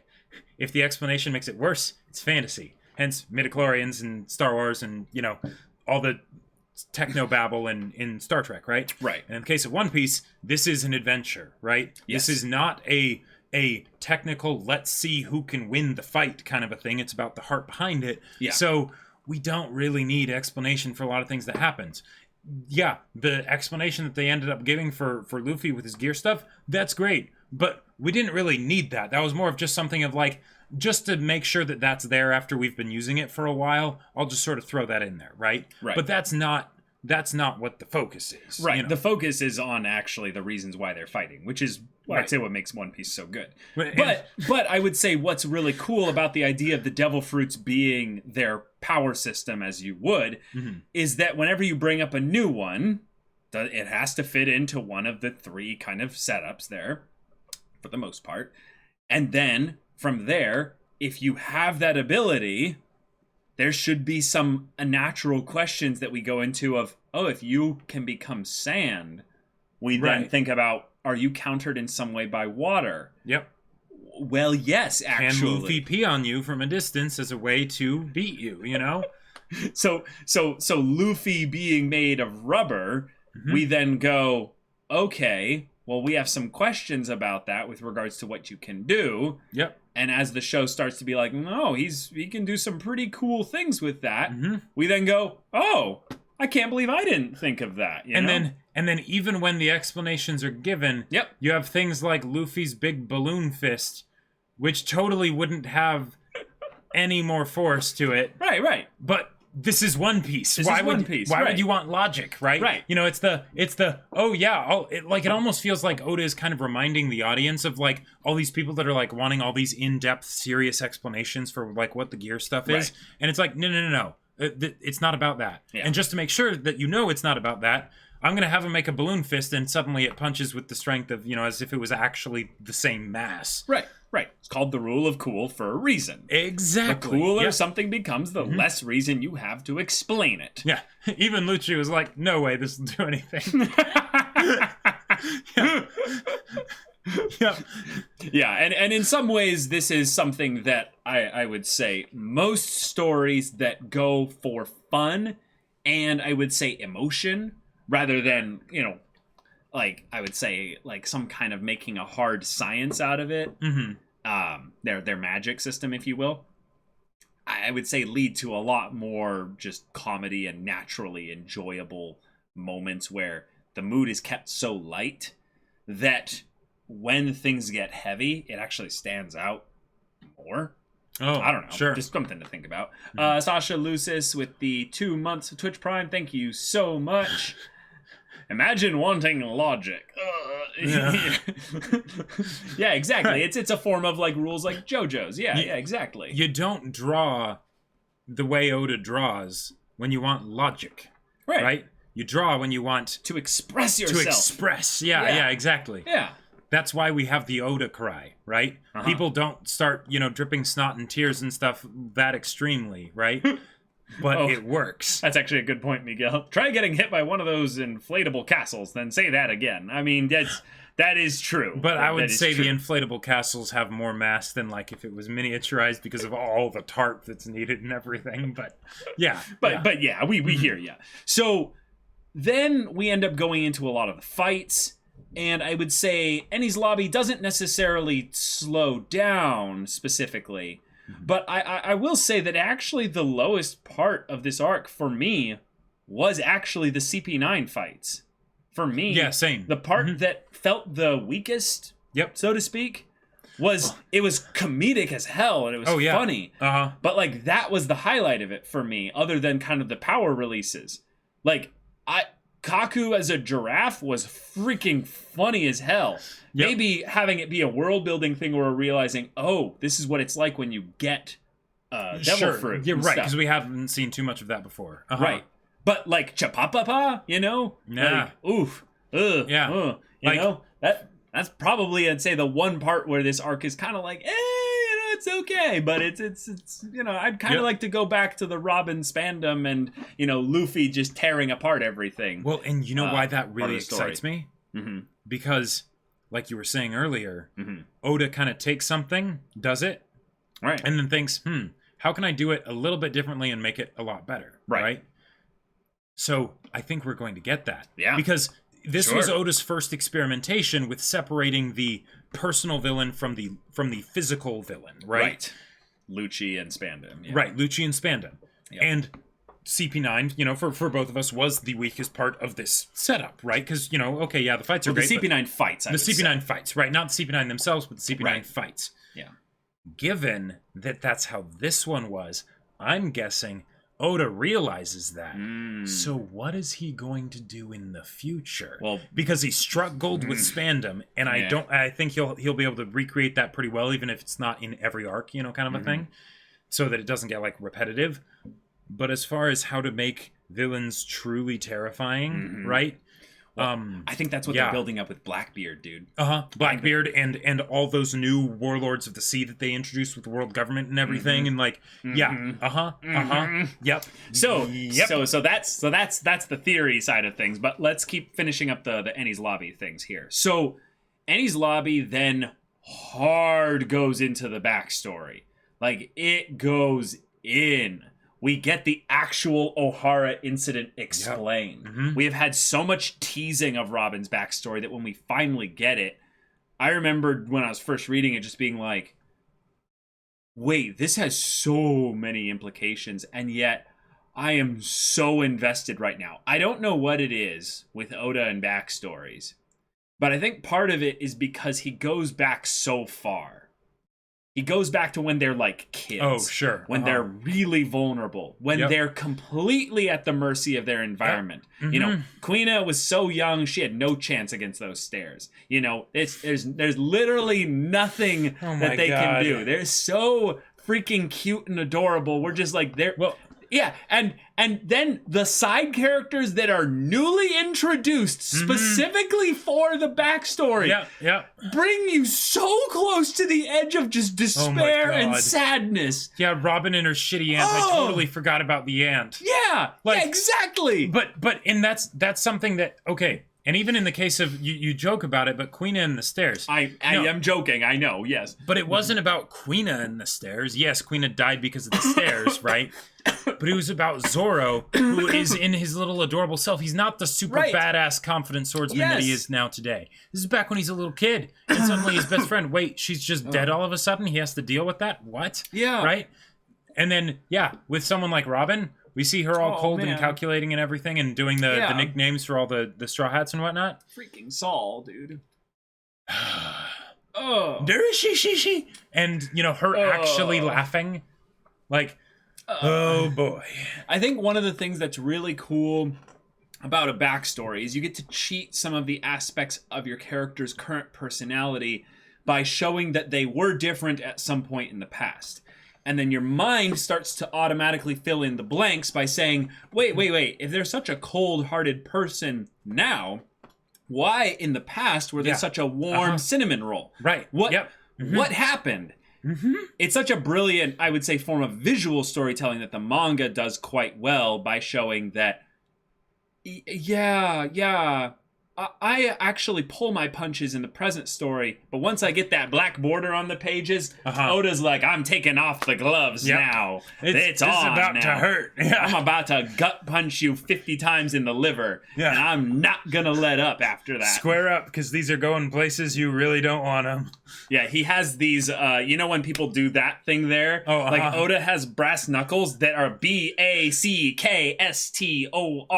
well... I guess the thumbs. Y with an exclamation mark at the end, or a space on this one, so that way it's back story. There you go. Yeah. But oh man, It's not even like he takes the gloves off. It's like he puts on those gloves that have like steel ball bearings, the brass knuckles. Yeah. Well, or brass knuckles. Yeah, and there it's like, nope. Yeah, Oda equipped the black borders of +5 heartbreak. It's true. Yeah. And the whole thing of like having the characters be kids, right, to show them when they're vulnerable. One, it's just an effective like trick, right? Because like and you can look at Disney to see that too, right? Right. Absolutely. make them cute and adorable so that all the horrible stuff can happen, right? Mm-hmm. But also I feel like it's a great reminder to the audience that someone that you maybe had certain preconceptions about, Robin, you know, and all the things that people say about her now, that she's cold and, cursed and all that stuff. And, like just by traveling with her, you'll end up dead, right? Yup. And then remembering, there was a point when she wasn't like this, and that even though we don't necessarily focus on it as much for like, say, the villains or anything, they would all have moments like that too. Mm-hmm. Right? At some point, if you go back far enough, maybe too far back to where you can really have a story with it, but there are points when they were like that. And then something changed. Changed in a really bad way, right? Yep. And that'll absolutely break your heart. Like, because it's seeing what twists people to be, whoever they are, when you know them, right? Because it happens to everybody. Like whether it's in the same extreme level or not, you know, Right, even yeah. even for the people that turn out pretty good, you Yeah. know, there would be their own struggles and things like that they had to deal with, right? For Luffy, it might have been something as simple as Shanks leaving and him not being able to go with him. Yep. You know, like Yep. or feeling responsible that Shanks lost an arm, right? But that sticks with you, Mm-hmm. and now here they are. Yeah. And I just, Yeah. And then he comboed that backstory with all the other stuff. He showed us Spandam's dad. He gave us the absolute, yes, you're right, Red Alchemist, the absolute lore bomb of, Yep. so you know what the ancient history thing that was, just forgotten was? Mm-hmm. Well, now we know. Right. Now we know. Not exactly what happened, but we know what it was. Right. We know what it entailed. We know why it happened. Yep. Not like all the details, but we know the Mhm. bare bones picture as to why it happened. Ooh, yes. Well said. Yes. Otis Crying Faces also had additional effects. One of the things that I think is so good about Otis Crying Faces is that it communicates 100% vulnerability, right? In a place where they are hurting or overjoyed or whatever, right? Some incredibly intense emotion being fully put on display in ways that is unrealistic because we don't really do that in real life. Even when we are being vulnerable, there might be that little bit of it that we don't let be seen. Or because other people don't have perfect perspectives into our lives and everything, they don't see that perfect vulnerability for what it is. Right. Whereas in this case, because we see the backstories, then Otis is like, all right, cool. Now I'm going to, through drawing it in an exaggerated way, show you exactly, with no filters, no anything, what is going on for them in this moment. And it's really, really effective and powerful. It's quite effective. Yep. The other aspect of backstory that we kind of went through here is, the OG Frankie family. Now, this one's complicated. This one's kind of a mess. There are a lot of decisions made that aren't necessarily good or bad ones, but they happened. Mm-hmm. And they used that one as a way to kind of explain the Water 7 backstory. Like, just the world, the location, a lot of the big, important things, places, and what have you. Why Water 7 is the way it is right now, for a lot of reasons, is because of that backstory. And the characters that we had already met, we cared sufficiently enough about them. We definitely had little soft spots for different, the three main characters in Kokoro, Iceberg, and Frankie. Mm-hmm. But when we got introduced to Tom, we had kind of known about him a little bit, that he existed at some point. Mm-hmm. But when we came, I would say, back to that point, I think that was them basically saying, all right, or Oda kind of saying, okay, we're going to tie in the whole story from Water 7 back to this point here and remind you about the family themes that are kind of at play here, and found family specifically. I think you were definitely right with that there. And yes, it also connects to Spandam and introduces that as well. But I would say that in the same way that Iceberg was kind of the anchor of the first arc and the glue that tied it together, the decisions made in that backstory are kind of the glue for the whole saga narrative as to why a lot of it works. Because there's all the stuff that the Straw Hats are doing, but a lot of the environment that they're in only really has emotional context because of that whole other story that's going alongside there. Mm-hmm. And I would say that the reason why this kind of saga arc combination is so far the best stuff we've got in One Piece is because I don't think in the previous arcs, the ambitious ones at least, I would say Skypiea and Alabasta being the most ambitious ones, they didn't really do that part this well. They did it well, and a lot of times they did it at all to begin with. Mm-hmm. But I think this one did it just a little bit better. Yeah, like in Skypiea, I feel like is a good one to mention with regards to that, because it's easy to forget. Like, and until you mentioned that whole thing, I had actually forgotten that. Yes, that's right. It was a pretty legit full arc that we got before Skypiea. Yep. Right? Because, yeah, Bellamy was one punch and he was done, right? Right. But we still spend a lot of time with him, but we also spend a lot of time going around and seeing all the things that basically laid the foundational groundwork for the technical stuff that ends up being discovered in Skypiea and whatnot to connect the two, right? Right. From the island being split and all that stuff, right? That, it wasn't bad. It certainly wasn't bad. Right. But, like, thinking about it in relation to that saga as a whole, essentially, Skypiea is where it's at, right? For sure. Like Skypiea is where it's at. And a few things, when they were back on the ground. We got introduced to Blackbeard and things like that, right? Mm-hmm. And then in the case of Alabasta, it was like, okay, getting introduced to Vivi and building up the whole idea of Alabasta and that she's a princess and all of that stuff before they actually get there. But as far as like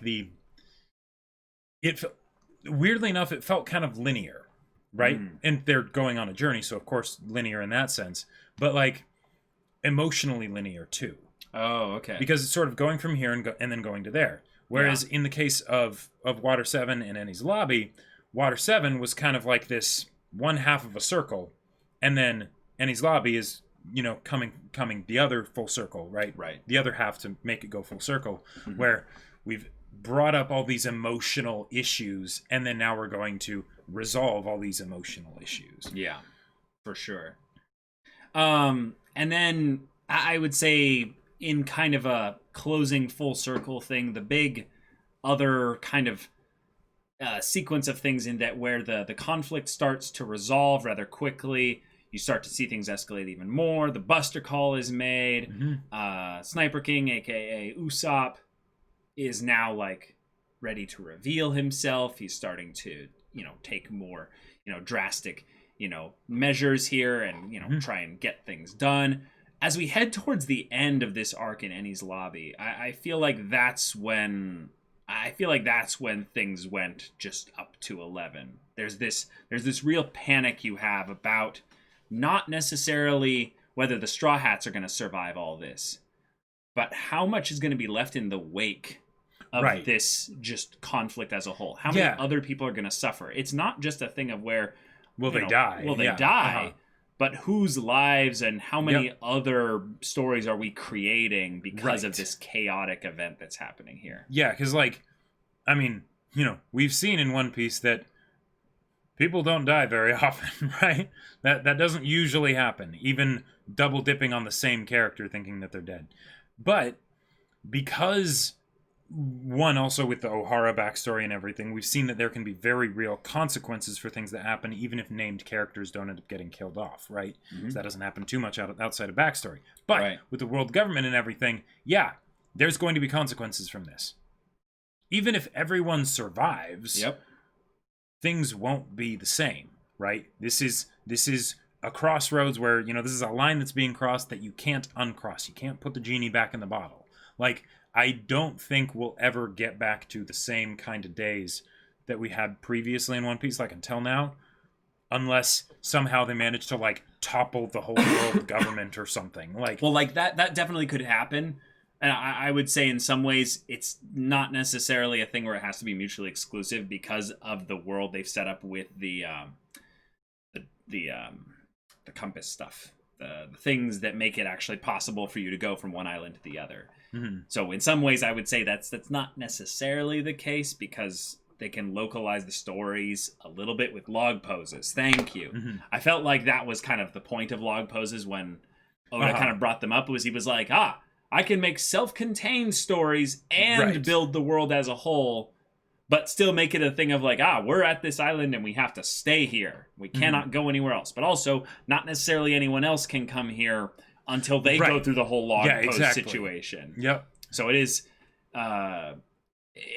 something that is definitely the case where, like they might not be able to do anything without world government interference for a while. But they could have little breathers. They could definitely have little breathers. Even if things are different, it might not be a constant effect. Right. Yeah. JD3D with the 100 bits, thank you so much. What I find fascinating about Aokiji is that he seems different to the Marines we've seen before. Most Marines are just a basic antagonistic force to fight the Straw Hats. They don't have truly deep motivations. They just want to get those dastardly pirates. Aokiji, despite being one of the admirals, the strongest force in the Marines, helps Robin escape, and shows a kind nature. He may seem like a villain at first, but his scenes show more morals than the average antagonist. Right, and because he's in a high position of authority, as Yep. opposed to, say, like Smoker, where Smoker's sort of like, yeah, I don't really get promoted because I tell the higher ups where they can shove it, when they say that I should do something that is obviously doesn't hold to my own sense of justice and morality, right? Right. Yeah. As things kind of go to the conclusion with regards to Enies Lobby, we get basically everyone's coming back together. Mm-hmm. But there's not an easy trip to that. It's not easy to get to that point for all the characters. Nope.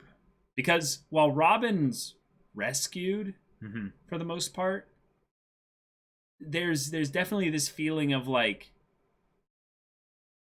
I got this feeling from her that we still have a lot to kind of go through with regards to, having her like feeling like the family is like really reconnecting with her. Right.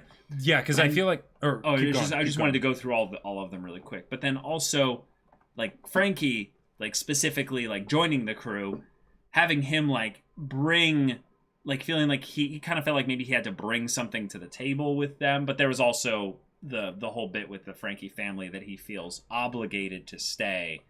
So that in of itself was another thing. And then Usopp, of course, the biggest one, right, where it's yep, like it was really well layered, and I loved that Zoro had his bit of, no, you're not allowed to just let him join if he tries to play it off as if it was nothing. Mm-hmm. I feel like everything they handled with Usopp was just 10 out of 10 perfection in this arc. Yep, but I agree there. This was probably the tensest I've ever been. Well, outside of a backstory, I'd say. Because it's not about, is someone going to die, right? But are we going to have an effective character death by Usopp not being allowed to join? Because they have a very good reason to not, if he does the thing, right? If he doesn't apologize immediately, and he does that, and we know why he's doing that. He wouldn't do it any other way, right? Right. And from a technical sense, there's this aspect of it where it's like, well, is Usopp needed in the roster necessarily, not as a person, but as like what he contributes? They've got a carpenter now. They've got Chopper to be the sort of like nervous one and whatnot. Like, and Usopp doesn't really fight. So what's the situation? Like Nami has her climate baton already. So could he just leave? Right. Like the meta man in my mind. Some weird sequence of M's there. The meta man in my mind made up basically a narrative where Usopp has his own ship and his own crew in that moment. In that moment, I imagined it, and I realized, yeah, they could do it. They could do it. And that was the tensest. My stomach was in knots regarding One Piece's like present story conflict. I was really, really nervous that they were going to go their separate ways. Yep. And when Usopp messes up, he actively messes up. And he holds to it. He's too stubborn to realize that he's messing up in that moment. Yeah. And then when we realized that they were intentionally ignoring him, I felt such relief.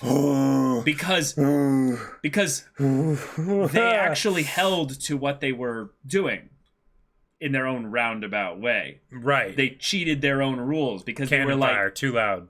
Yeah, I can't hear him. It's really loud. There's a lot of stuff going on here. Right. And that made me want to cry because that was them saying, I can't even accept it. We can't even accept the idea that we would not have him be here, so we got to give him more chances, more opportunities. Yep. But they did ignore him. And I will say that this is actually one of the points where I realized that this was maybe Oda poking a little bit of this is one of the things I had heard when we were going into One Piece was that Usopp wasn't necessarily as loved of a character. Right. And that was more of a thing that, like, as we're discussing it with people and things like that, they're like, oh yeah, Usopp's not really as much of a fan favorite as like Zoro or Sanji are. And I was really confused by that. I still am. I mean, I get it. I'm like, I get it, but like, is that just because he doesn't fight as well? I guess. So when we have an Usopp-focused drama arc, Mm-hmm. what I think Oda might have been doing on a meta level Oh. was you never know what you got until it's gone. Yeah. And then threatens to Yeah. basically take Usopp Oh, away. man. Sure. And I think what probably happened, and this is something that I think has just been said, is that people didn't, like, they were upset at Usopp. Because that makes sense. Mm-hmm. He's causing a lot of this drama with his own immaturity. So Oda Mm-hmm. is asking probably the readers to grow up and Usopp to grow up at the same time. Well, and it's also if you think about it, showing a bit of the hypocrisy of the situation, because Luffy had that same immaturity, right?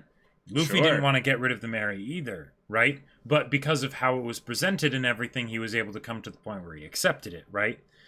It was done badly with Usopp at the worst possible time, and he didn't. Now, it's still his choice, right? But that's a similarity between Usopp and Luffy, because of all of the Straw Hats, that, like, Usopp is the most similar to Luffy, right? Not on fighting capabilities at all, but as far as personality and everything, Sure. like I see where you're coming from. they're Yeah, like yeah. that, you know. So having Okay. this happen, and Oda is just enough of a madman where I could see him actually having Usopp split, right? Oh, totally. Like he totally could have done it, right? And he goes on a character Yep. arc. He goes to Elbaf Transformation. with the giants, you know, Yep. or he gets Totally could see it. Yep, and maybe he's still a character that's in the story, Right. but it's different, right? He's not a part of the crew. He's maybe someone that helps them out sometimes, Yeah. but it's different, right? Right. And because of that, then when it does happen, and Luffy's arm just instantly is there Oh to my take his God. hand, Yeah, that gets you so hard. That's so good. Like thinking back on it, it's one of those parts that I actually might dread to reread again, because I would want to make sure that the manga page quality doesn't get filled with salty tears. Because Yep. Yep. oh boy, that would be tough. That would be tough for me. Like, God, oh, man. boy. Some people don't like Usopp because, one, they find him annoying. Okay, sure, gotcha. Two, he's a coward and not a badass fighter, and there are others who dislike him for reasons, but this is the group that sticks out in my mind. I get the idea that he is kind of the scared person who... Yeah. He's not cool. And unlike Right. Chopper, he's not even cute, right? So, True. you know, Chopper at least has that adorable side of him, right? You know, True. he's voiced by Pikachu, right? For crying out loud. Whereas Usopp, I've got a really weirdly long nose and like, you know, sort of messy hair that just goes out the back, and I use a slingshot. Right. Yeah. You know, Yeah.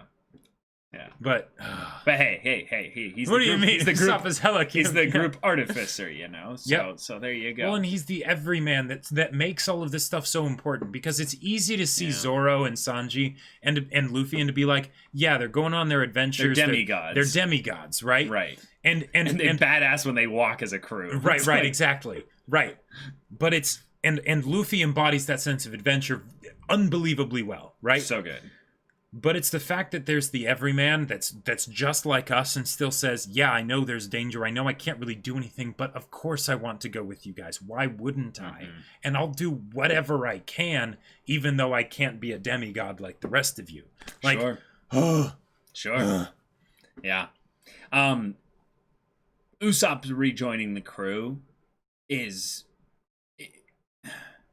I would say the heart of what makes the Straw Hat Pirates a family that you want to follow. Now, for those of you that watched Firefly, one of the things that I think made the Firefly crew so interesting was how they were all so different. yes. Like, they were all really different, and they all found ways to banter. And, you know, Joss Whedon hasn't been as good in a lot of his recent projects, but he nailed in some ways with the actors figuring out a way to do family banter really well. I think, personally, that one of the things that Oda has found a way to do, and I don't think it's necessarily anything revolutionary, actually, is just the way of having the crew that is, for the most part, pretty different, actually have a reason to all be there together. It's not, Yeah. I would say pushing any kind of innovation into this type of setup here in the cast. And they don't need to have the same goal in order for them to have a reason to be together. Right. But in terms of the one who carries, because of this arc actually, the most weight within that dynamic as an emotional core, Usopp might be, other than Luffy, actually number 2. Right, Like, he might be actually the strongest part of the crew now. Right. Because of what they did this arc. Because if you think about what the reasons that the other people have for being with Luffy, well, Luffy's Luffy. He's great, right? He's awesome. And he said, hey, you want to be a part of Luffy, right? And they've gone on adventures together, so there are those bonds there for sure, right? But as far as them being specifically in this crew, I feel like it's like Luffy is the post, right? He's the foundation. Right. Usopp is the glue that keeps them attached to the foundation, right? Yeah, like I think it's also just for us, for the viewers, like the readers and us, we like it's so helpful to have Usopp in the dynamic. I just can't imagine him out of it. Yeah, and I like want to slap myself for thinking that somehow he could be taken out of things like that. So don't you dare tease me like that again, Oda. That was cruel. Like, how many of us would want to be a Straw Hat? Like, I mean, let's all hold our fists up and exactly, or plant it out there, you know. Like we would all want to be Straw Hats, right? Even if we were Usopp. Oh yeah. Even if we were Usopp. Even if we were Usopp. And I think that's why it's so important. Because who wouldn't want to be a Straw Hat? Absolutely. It's ridiculous. Yeah, whole things about not having powers and stuff. That's it's just complications, right? Those are just minor obstacles. Especially if. Yeah. You guys are thinking about the right way. I'm just bringing that up in case people weren't, on board with that. Hold on, someone's saying I missed some bits from them. Oh, yeah. Gotcha. Perkins 885. Because I'm a bit of a details person, I came up with a bit of a logic but personal headcanon on how Gear 3rd works. Essentially, I view it like a pressurized oxygen tank. Luffy's bones are compressing the air blown into them via elastic tension, and lungs are so strong he can just put so much air into them, he can inflate it to massive sizes, but this is One Piece, so it really doesn't matter. Sure, yeah, and that is right, and that's yeah, if you had a big bouncy castle and it flung it at you, the tension of the air pressure inside it would apply additional force and all that stuff, and right. And then for style, have it actually just smash everything rather than, I don't know what it would normally do, bounce off and knock it over, Yeah. The Usopp and Luffy connection goes so far as the start of the series. Luffy looks up to Shanks, and Usopp's dad is also in Shanks' crew. Both are the dreamers, and their friendship kept building from Syrup Island. Yep. Yeah, in some ways, this is something that I feel like is going to get some people right in the Kokoro, because it gets me every time I think about it. Think back through like what we've experienced thus far in One Piece. All right. How many times, you probably can't count, but how many times have we seen Luffy and Usopp? There might be one or two other people there, but it's usually Luffy and Usopp like almost every single time, just goofing off doing random shit on the ship. Yeah. Like we just start a scene. It's the Going Merry. They're there. Doing impressions of Zoro or something. And they're doing things. But because Sanji and Zoro are too cool in some ways for school. Yes. The ones bonded shoulder to shoulder. Goofing off and doing stuff like that. It's Usopp and Luffy. Yeah.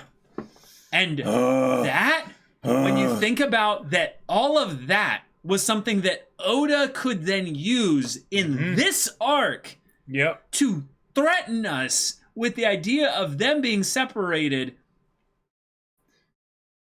Makes me want to tear my heart out. If God, I would actually posit that if Usopp didn't join, the crew again, right? There potentially could have come a point because we saw how much it was affecting Luffy. Right? Yeah. You saw how much it was affecting Luffy. Thank you. Someone was saying that. Burger King are saying that Luffy straight up stopped smiling for a few volumes after their fight. Right, exactly. Yeah. I would posit that there would be a very good potential chance that if Usopp didn't come back, eventually the Straw Hats would fall apart.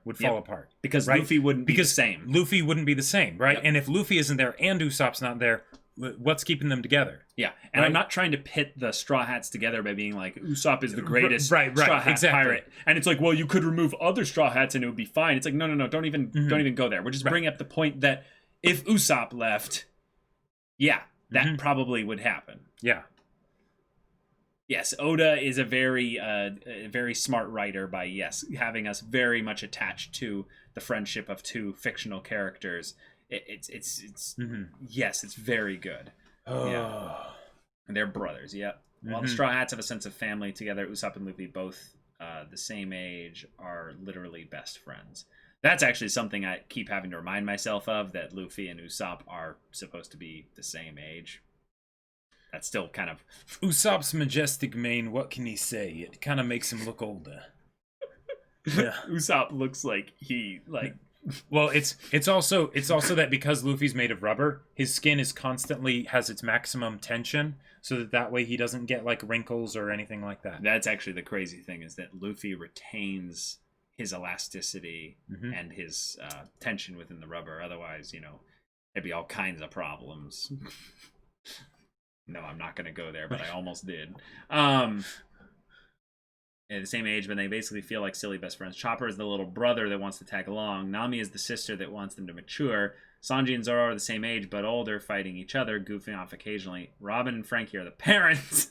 A little weird, but more responsible. Yeah. See, I actually don't see them at all as the parents. There's no parents on this ship. That's why everyone wants to join it. Maybe they're like the different aunt and uncle, right? Where it's just like, apparently, like, we're here to watch the kids while the parents are gone. They are the oldest. I totally get that. But they're not. They're not the parents. Yeah, aunt and uncle, but separate aunt and uncle. Yeah. They don't have the bond that demands that they freak out whenever Luffy decides, like, I'm gonna declare war on the world, and then it's like they're just kind of watching. Can you not do that? Yeah, right.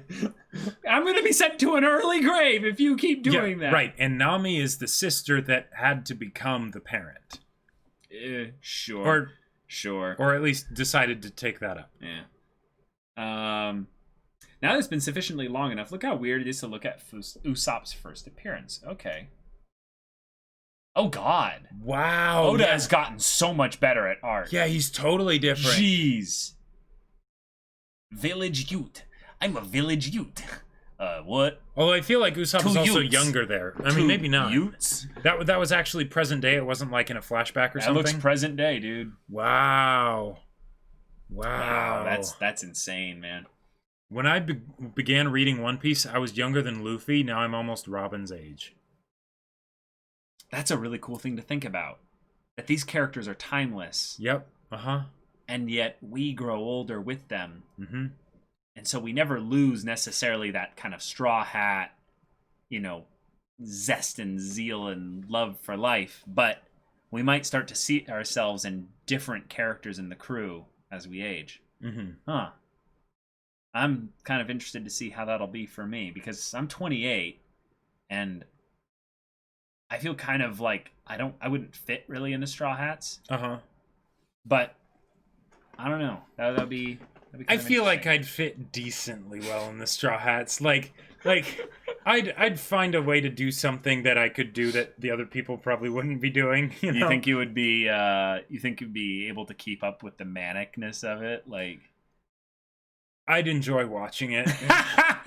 You'd be chilling with Robin on the side, being like, so I guess Long Nose is at it again, and she'd be like, yes, and maybe yes, also and, Sanji be like, oh yeah, Sanji, you're making some pretty cool food, and it's like, yeah, and he'd be like, bro, eat your protein with some spices every once in a while. You're making me depressed. Oh, sorry, we got some bits here. CC3112. What did you guys think about the Ace Blackbeard confrontation and the Shanks Whitebeard talk? Absolutely loved the Shanks Whitebeard talk. That was wonderful. The Ace Blackbeard whole situation, it feels like more of a tease of just like how bad things are going to get if these independent kind of groups start to create beef, and then people need to then respond because of said beef. That'll just and get then they Luffy respond excited. because of their beef, and then Right. If we keep talking about beef, suddenly Luffy's gonna bust through the window over there and be like, "Yo, where's that beef y'all were just couldn't shut up about?" No, Luffy. We are not sponsored by Wendy's. Damn it, Usopp! Now that you said Wendy's, we actually are kind of like, marketing them. Oh man, Luffy, do you even understand what marketing is? Anyway, that's where you get the meat, right? About the beef thing again. Let's go back to that. Yeah. No, spice are a devil's thing. Oh man. I'm all about spice. Yeah. Yes, indeed. Even wolves as well. Okay, yeah. Shanks destroying the ship with Zoro was really cool, but my favorite parts about it is just the words, right? Because you have these two people who are such badasses, it's ridiculous, right? Right. And Whitebeard just being like, "Do you forget who the hell I am, you little pipsqueak? I'm Whitebeard." Say that again. Just who am I, right? Right. Say my name. Exactly. You're Whitebeard. You're goddamn right. Yeah. Oh, that's the other thing. Yeah, we brought up the idea of the Revolutionary Army of sorts, and Luffy's related what do to they a call lot the of people. The Emperor's something or other. Yeah. Named Whitebeard. Has a mustache. Yep. 4 emperors. 4 emperors. Okay. Okay, cool. The Emperor's New Groove. Right. I knew yes. that would happen. Yes, absolutely. Yeah, so that'll be some more characters to bring up there. Lots more stakes and craziness for... Because, yeah, I mean, it makes sense. If you've got the 7 Warlords of the Sea, and you've got the Straw Hats, they can't take on all of the 7 Warlords of the Sea. What was the previous force to oppose them, Right. There you go. Yep. And then we get a lot more teases with regards to things like, Luffy's family, having all kinds of positions in various organizations. Places and organizations and factions. Oh, boja. Yeah, we have I felt like we were getting a pretty good handle on all the different characters, and then they start bringing up all those characters from forever ago, right? And then 2, yeah, let's just take this world and open it up even further, right? And all right, this is gonna be crazy. There's gonna become a point, right, where it's like, all right, across these 3 volumes, there are 200 unique characters. Sure. And we're somehow voicing all of them. Okay. In some ways, I'm kind of okay with that. Yeah. I would like to just kind of have that as like a thing I did, Oh, yeah. I'm excited for the madness of it. But it's also like, all right. Well, right. But it'll eventually be the thing where we'll actually produce more than 1 or 2 good voices. And then people be like, this voice, and this voice are all the same person. And I'll just be like, wait, they were? Wait, what? Here's my reel, Just the sound will be Cherry so pick bad. the best for you. Yeah, The sound will be so bad. If anything, that's probably the worst bit. But Shanks, Ace, and Sanji, am I right? No. See, we've got High Surfer, Young Surfer, and Old Surfer. It's very much different characters, but it's like yes. Like just like Sanji's 2.0, 3.0, and 4.0, we also have Zoro 2.0, 3.0, 4.0, and 5.0. Right. I mean, eventually I'm just going to talk regularly because I'll run out of voices, and then I'll be like, see, this is a voice I'm doing. No, we're going to need to get acting. We're going to need to get really good at accents. We'll be like, all right, we got Cajun accent, Southern accent, British accent, Scottish accent, go through all over the world. That's the trap of thinking about being a voice actor, is you think you have to do impressions or accents and stuff. It's actually about the different personality that comes It's about the different personalities. Yeah, for sure. Wanze, yes, your greatest voice yet. The most cursed voice, you mean. It's right up there with seagull impressions, Yeah, Woolsey here! Yeah, exactly. Caleb, you need to have a character in a tabletop RPG at some point that, like, if you're like as a player, not as a DM, but as a player, make a character that is the Wanze voice. And then all the people that hail from the isles surrounding, how do I describe this without offending like 10% of the population? The 2 islands in the northwest area of Europe that aren't Iceland and the island southeast of Iceland, the people in that area, Yeah. Those people like get like super offended. The place where a lot of Vinland Saga took place. Right, Yeah. that place, yeah. Yep. The place is, remember, it's multiple places with different borders and, histories and all that. Hattori, her greatest voice.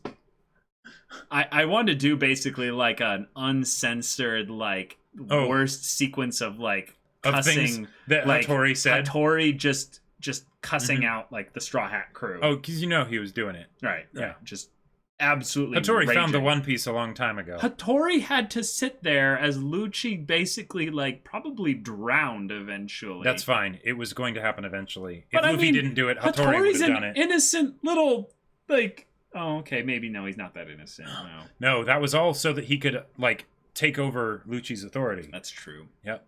Yeah. Yep. Hattori and boss confirmed. That's right. Hattori Also- and Inaru are gonna like meet up at some point when Inaru That would be comes amazing. back. Hattori's just gonna That be would be flying great. around and be like, "You're my new mount," and Inaru's like, "Bastard, get off me!" Do you and know he's like, what I am? "Do you want me to peck your carotid out to death? I'm Just try lightning." zapping me. You'll Yeah. zap yourself." He's like, "Wait, I haven't actually tried that. Am I immune to my own lightning?" Speaking of Hattori, though, Usopp calling out to Luffy during the fight with Lucci. I gotta say, like, Yeah, I've seen some Tasukete Kurosaki-kuns in my time, right? That's true. But as far as the main character not being able to beat the super big bad that we've established to be really crazy strong, and then the character comes in at just the right time and says, "Ganbate Oni-chan," and then suddenly, everything's going to be okay. That was my favorite out of any of them, and I don't usually like those. But yeah. Oh, interesting. I'll check this out. Shy. Let me put this link in here because one of the links you posted was broken. These are fun things concerning Whitebeard and Shanks' talk. Marco and Jotsu showed up back in Whitebeard's first appearance. They were just minor background characters at the time. Buggy had previously mentioned that he'd met Whitebeard before. Whitebeard never forgives anyone who kills anyone as men. That's the kind of man he is. You seem to know an awful lot about him, naturally. A long time ago, I met him on the Grand Line. Oh, gotcha. And then that's where the whole Blackbeard kind of situation comes in. His letters from him. Yeah, I've dealt with very important matters and delivered personally. Thank you. No problem. I'm new to his crew, but I was already a part. In fact, I'm pretty well known. Wow. Yeah. Cool. Never heard of that name? Can't say that I have. Wow. Cool. Nice little setup there. Actually, I'd like to know if both of you could go back and give your regular voice to any character you know. Which character would you give it to? Ooh. I don't know. I would want it to be given to probably just Sanji. Like, that's actually probably who I would give it to. Yeah, because I think I can emote pretty well for Sanji, but the fact that I made him kind of man, like it feels a little bit disingenuous, Like where's he has more range of motion than that. In the same way that you kind of use a little bit just a more baritone version of my regular voice for Zoro. Zoro. Yeah. Yeah. Like, I would do that probably. Yeah, I feel like I like the more baritone voice for Zoro because Zoro is that badass. Like my regular voice, I don't feel like is badass enough for Zoro. Mm-hmm. But I don't know if I usually go pretty close to my regular voice for just sort of like standard characters. Right. And I don't know if there's a character that I didn't do that for that I feel like I should have. Like, hey, we could. I mean, it's not too late for anything, y'all. But I think, if anything, it would have to be something I'd really think about. Because I don't need to change Sanji, but I could do like a straw poll or something like that. Like, not a straw poll, but actually Twitch has its own poll system now within chat. And just be like, hey, guys, you think it would be cool to have Sanji basically just be my voice, basically, with maybe a little bit of a tone pitch shift? That wouldn't be too hard, but like I'm probably gonna end up keeping it. So, yeah. No. When the whole crew reach the last island, Zoro just gonna say, "Yeah, I've been here before during my bounty hunter." I'd buy that. Because the last island doesn't necessarily, mean anything as far as it goes. Because, like, Yep. Well, and it's not like he would have been able to get back there on his own anyways. Like, let's be real. Oh, Do you think Water 7 would work well in live action? Water stuff in general is just tough to shoot from what I've heard. Like, it's a nightmare to think about doing anything underwater or near water or on top of water, because just things can just go wrong with weather. But I think in some ways the problem with anything One Piece live action, because I know why you're asking this, because there's the whole One Piece live action Netflix thing that's supposed to be coming out. And I don't know if it's I think it's Netflix, yeah. But it's the character designs. The character designs in general are gonna suck. You can't do it. You almost can't do it. And you especially can't do the Oda cry. Like, how the hell would you do the Oda cry in live action? Okay, I wanna actually give it up to actors in general. I think the anime community really takes a dump on people's capacity to act. Because they're so used to having the people just draw their own style, and then it feels uniformed. But I think actually, if you can hear, like, okay, when you watch the One Piece anime, does the sound of their crying do it for you? Like, or when you hear it, right. Now the visual helps as well, but just tell me, are there any times where you're like, oh, just hearing that noise come from someone just, oh, that hurts my soul. Like, give me feedback. Give me feedback. Okay, so there's some no's, some yeah. Sound is really important. Yeah. Voice actors are amazing. Somewhat. Okay, so it's not, it depends on the cry, for sure. So that's the thing. You can have different levels of execution on certain characters. One of the things I really liked about certain live action adaptations of like books and stuff was that certain characters would just get nailed. Yeah. You just see that character and you're like, oh, straight off the page. Right. It's beautiful. And it's not the direction of the character in the plot or the screenplay. It's the acting. It's the person who came with the character, and you're just like, oh, beautiful. Give me more, please. I would say that was actually one of the better things about Game of Thrones, is that Game of Thrones, because there was such a good budget behind it, like, they got really good actors, but also the actors fit really well for the characters that they had, right?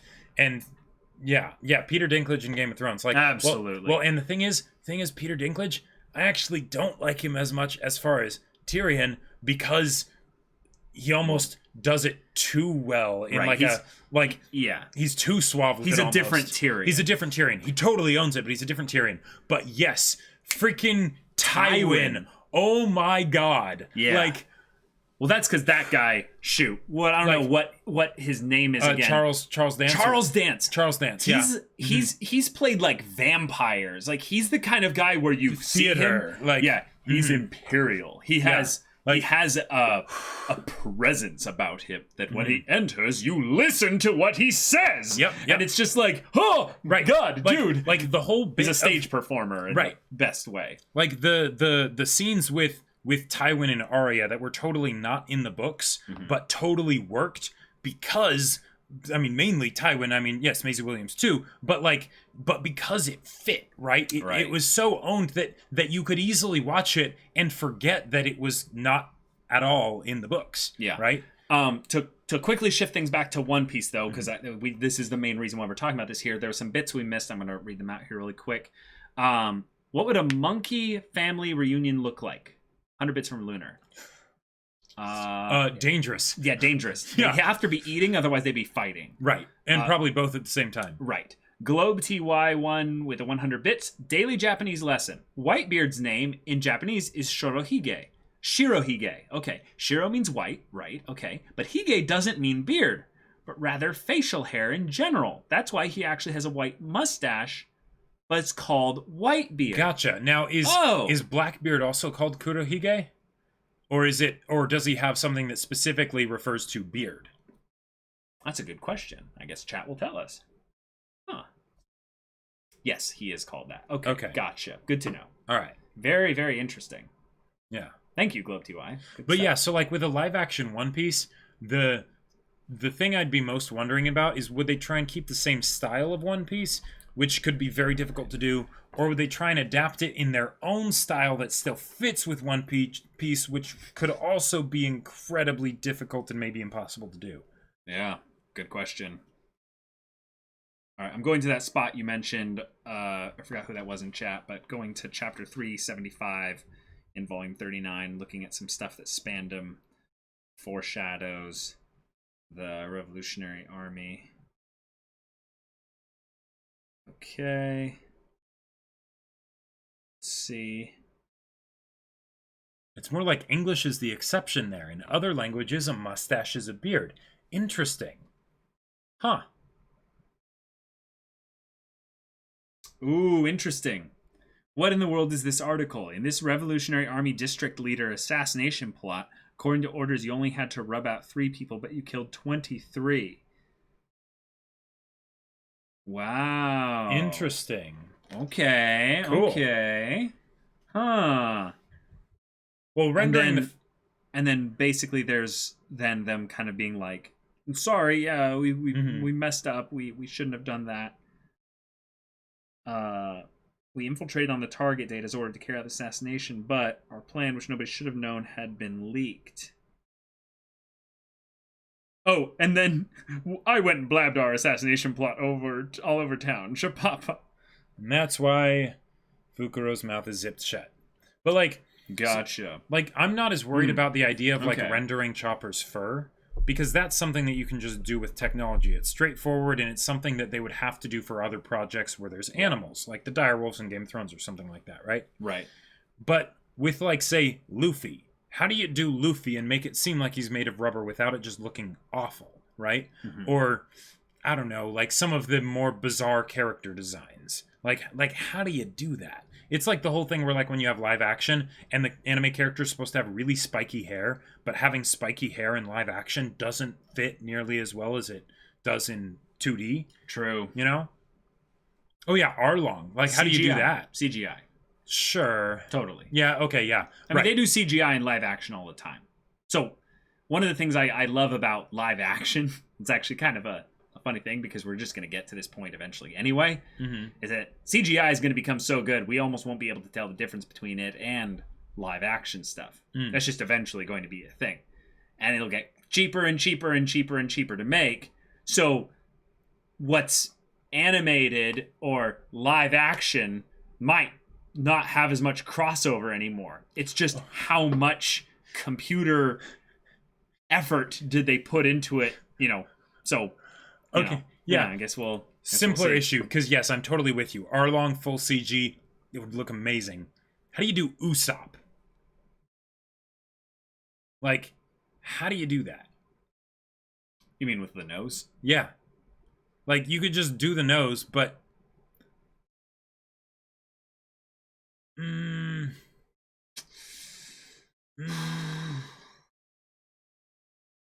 Yeah, fake nose, I guess. Yeah. Yeah, but like and that's kind of the only way, like the way you'd have to do it. But I mean, right? how would you believe it? Right, exactly. Well, like, that's the other thing. Guys, do you believe any of the designs in One Piece? Like, well, no, but it's drawn, so that works kind of nicely, well, right? But if you understand the what is it? It's the suspension of disbelief. Suspension of disbelief. Thank you. If you understand that happens all the time in live action too, and it's just something that we just kind of accept and move on with. But it's in a but it's usually not in character designs. That's the thing. But yeah, because the Uncanny Valley is definitely a thing with regards to humans. So yeah, Icarus Thorn. If anyone other than Eminem plays an arrow, I'm deleting Netflix. Hold him to it, y'all. Hold him to it, because he's not playing an arrow. There's no way. That would be hilarious, though. That would be so hilarious. Right. Thoughts on where the story is going? Any ideas of where Oda is going to take This Is Halloween, the arc? Okay. So I think Breather? that Halloween, yeah, this is the Breather arc. Yeah, Yeah. we're And just introducing a better breather than Foxy. Yeah, we're introducing a new character. We're going to set up a little bit of a comedy set of battles and sorts, and then maybe allow Oda to flex his horror drawing muscles, and that's just going to be fun for him. But I don't think it's going to last too long. However, if they wanted to have any kind of tie-ins to bigger things, they'd have to introduce a character that we know from the past into the story. Kind of bring them in some way that makes sense. So that's kind of my take on it. I am a little bummed out that I was spoiled regarding Skullboy. Oh, Like, yeah? it's something that like I've always kind of been thinking in the back of my head, like, When is he going to show up? when is he gonna show up? But it was a thing of where like, oh, okay, sure. Well, But- hey, at least they, from the You get-go, as soon as he saw him, basically, Luffy was like, want to join the crew? And he's like, sure. That was really like, really great. That yeah. way it's not like a surprise of like, oh, is this person that, I've seen the design for, is he going to join the crew? It's like, no, it's right there. Well, right, but like when I saw him like specifically, there's like, if I remember correctly, it was like Luffy pointing like this, and Brooks behind him just going like, oh, like Gotcha. shocked or Okay. something. And I think Nami was next to them as well. So I like immediately knew, because I think Nami's design also is one that I had been long spoiled on as well. And I knew I had heard about the thing of the variable bust size of Nami, shall we say? Yeah, of course. Because like, if people talk about One Piece, that's one of the things that they mention is like, yeah, Nami, she started out fairly realistically proportioned, then it's like Right. watermelons. Speaking of Skullboy, we mods had to delete Yo Ho Ho Ho literally every single volume stream up to his introduction. Wow. Wow. That's really funny, because I don't know how we could be spoiled by that. Like what would that mean? If anything, we would have a question with it. No, what would be annoying with it is if we saw it so many times that we would then go, wait a minute, that means something. And then also it would make it so that we would know that it was important once it started happening. Oh, so then once it started happening, we would be Right. like, oh, that's that thing they say in chat. Right, exactly. As opposed to like, gotcha. what's going on here kind That's of a a good deal. point. Mm-hmm. 100 bits from Lamone. I guess to relate to this is the most recent volume. I've actually never seen the manga version of Thriller Bark, Halloween Town. The art in this arc so far has been like tops. Like Oda's background art is so good. Yeah. Oh, I agree. Like, I feel like this was him, and you mentioned it, but wanting to basically just flex and try different styles. Right. Which, more power to you, Oda. More power to you. Those are oranges, not melon. Oh my god. Luckily, Luffy invited him immediately. He even qualifies immediately with depressing backstory. That's true. That's true. That's true. That's so true. And hey, if you think about it, the reason he doesn't have in-depth Oh, backstory that's true. is because this whole arc we're in the Black Pages. Because it's Halloween Town. Yeah. You're right. Just You're- saying. You're right. Just saying. Yeah. Good stuff. Big brainer Jacob. so true. 64D chess, right? 8x8. Okay, so y'all, I think we're gonna end the podcast right about here. Yep. We talked for the majority about everything, except, well, no, one thing. We'll talk about one thing. This goddamn manga made me cry about a boat. Why did you have to bring that up? Yeah. That's how we'll end it. We'll let this podcast go under like Going Mary did.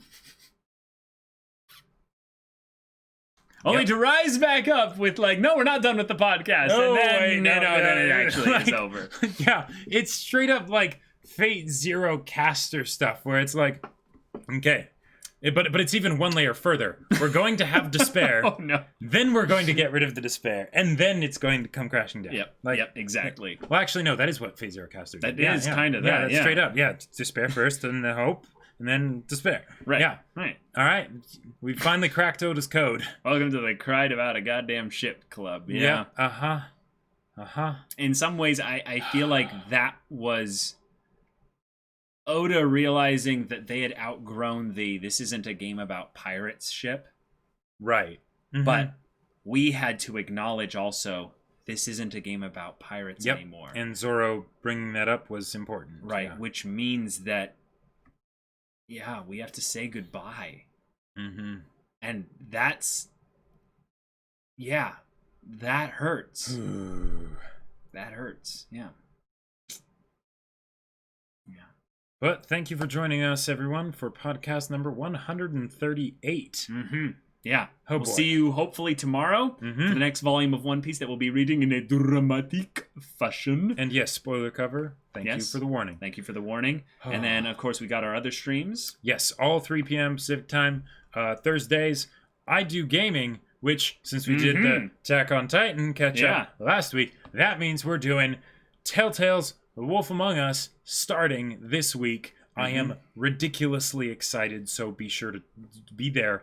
Yeah. Yeah, and I big-brained my Pyre playthrough so that I could end my game also the same week you ended all your manga stuff, so that there's actually 2 new games starting this week. And your y'all, choice, my God. Yeah. So I actually am doing this a little bit Prematurely? different. No. Well, maybe, but I'm going to hype it up a little bit. So I'm going to be playing this game called Monster Train, which is a newer kind of Slay the Spire-like roguelike game. But I'm only going to be playing it for about a month or a month and a half. Oh, okay. And then after that, depending on how much I like that game, basically, because I've never played that game before, I'm going to start ready. I'm going to start Dark Souls. Yeah. So get hyped for that. And that's going to be Make sure to happening. bring lots of water to counteract the amount of salt that you're probably going to be getting from those streams. Yeah, basically I would have been playing Cyberpunk right now, but you know, it's it's not out yet. Hopefully I can actually do this in time. I actually might need to think about that. Cuz that's actually a good point. Crap. Have you played an actual, like, technically difficult game yet on stream? Like, technically difficult? Yeah. Because, like, I at least had an Ori. That was tough. No, not really. Oh, boy. Yeah. This will be interesting. I mean, hey, at least you know that you roll to win, right? Hey, I'll just say this in advance. When I stop Dark Souls to play Cyberpunk 2077, it's not because I'm salty about Dark Souls. Just know that in advance. I am so hyped for Cyberpunk 2077 that I'm literally going to stop, like, life itself to play that game if it's anywhere near as good. No, I'm serious. That's why I'm saying this in advance. I don't know how hard Dark Souls is going to be. Well, yeah, and yes, to be fair, Ori isn't tough. It was a different style of game, and this is a similar style to games that Caleb is very familiar with, so you might actually be fairly well prepared. Who knows? Right. Who knows? I could end up actually just dodging like a madman and knowing kinda what I'm doing for the most part. You should start on the hardest difficulty. There is no difficulty, dude. Oh, it's Dark Souls. No, there's no, like, super difficult extra mode. Difficulties are for bitches. Like this is. I always thought there was like Dark some mega Souls. nightmare level, or maybe that's after you beat the game or something. You play the game and you get good. Like, all right, that's Dark Souls, right, chat? Like I've got it right. Get good. Poop Dragon is supposed to be hard. Get good. If you think that was hard, you should never play Diarrhea Souls. All right. Well, we know Caleb's hyped now. Yeah. I'm actually kind of excited to see how that goes. I also said, like, at one point that I was like, what I should try and do is, like, play a character's voice throughout it, so that when I lose the voice, you know I'm actually, like, going a little crazy because of the game. There you go. You know, it's like a radar meter. You, like, hear the voice crack, and you're like, yeah, exactly. But anyways, y'all, be sure to check out those streams. Leave a follow if you haven't yet, so that you're up to date on all of our other streams, just in general. Yep, 3 p.m. Pacific Standard Time for all that. Hope to see you tomorrow for more One Piece goodness. But until then, we're Semblance of Sanity. I'm Caleb. I'm Jacob. And we'll see you all next time. All right. Yeah. Okay, Good stuff. and of course, you know, there's the whole exclamation mark BL in chat. Yep. Link in chat to Amazon where you can get Battle Lines, my sci-fi novel.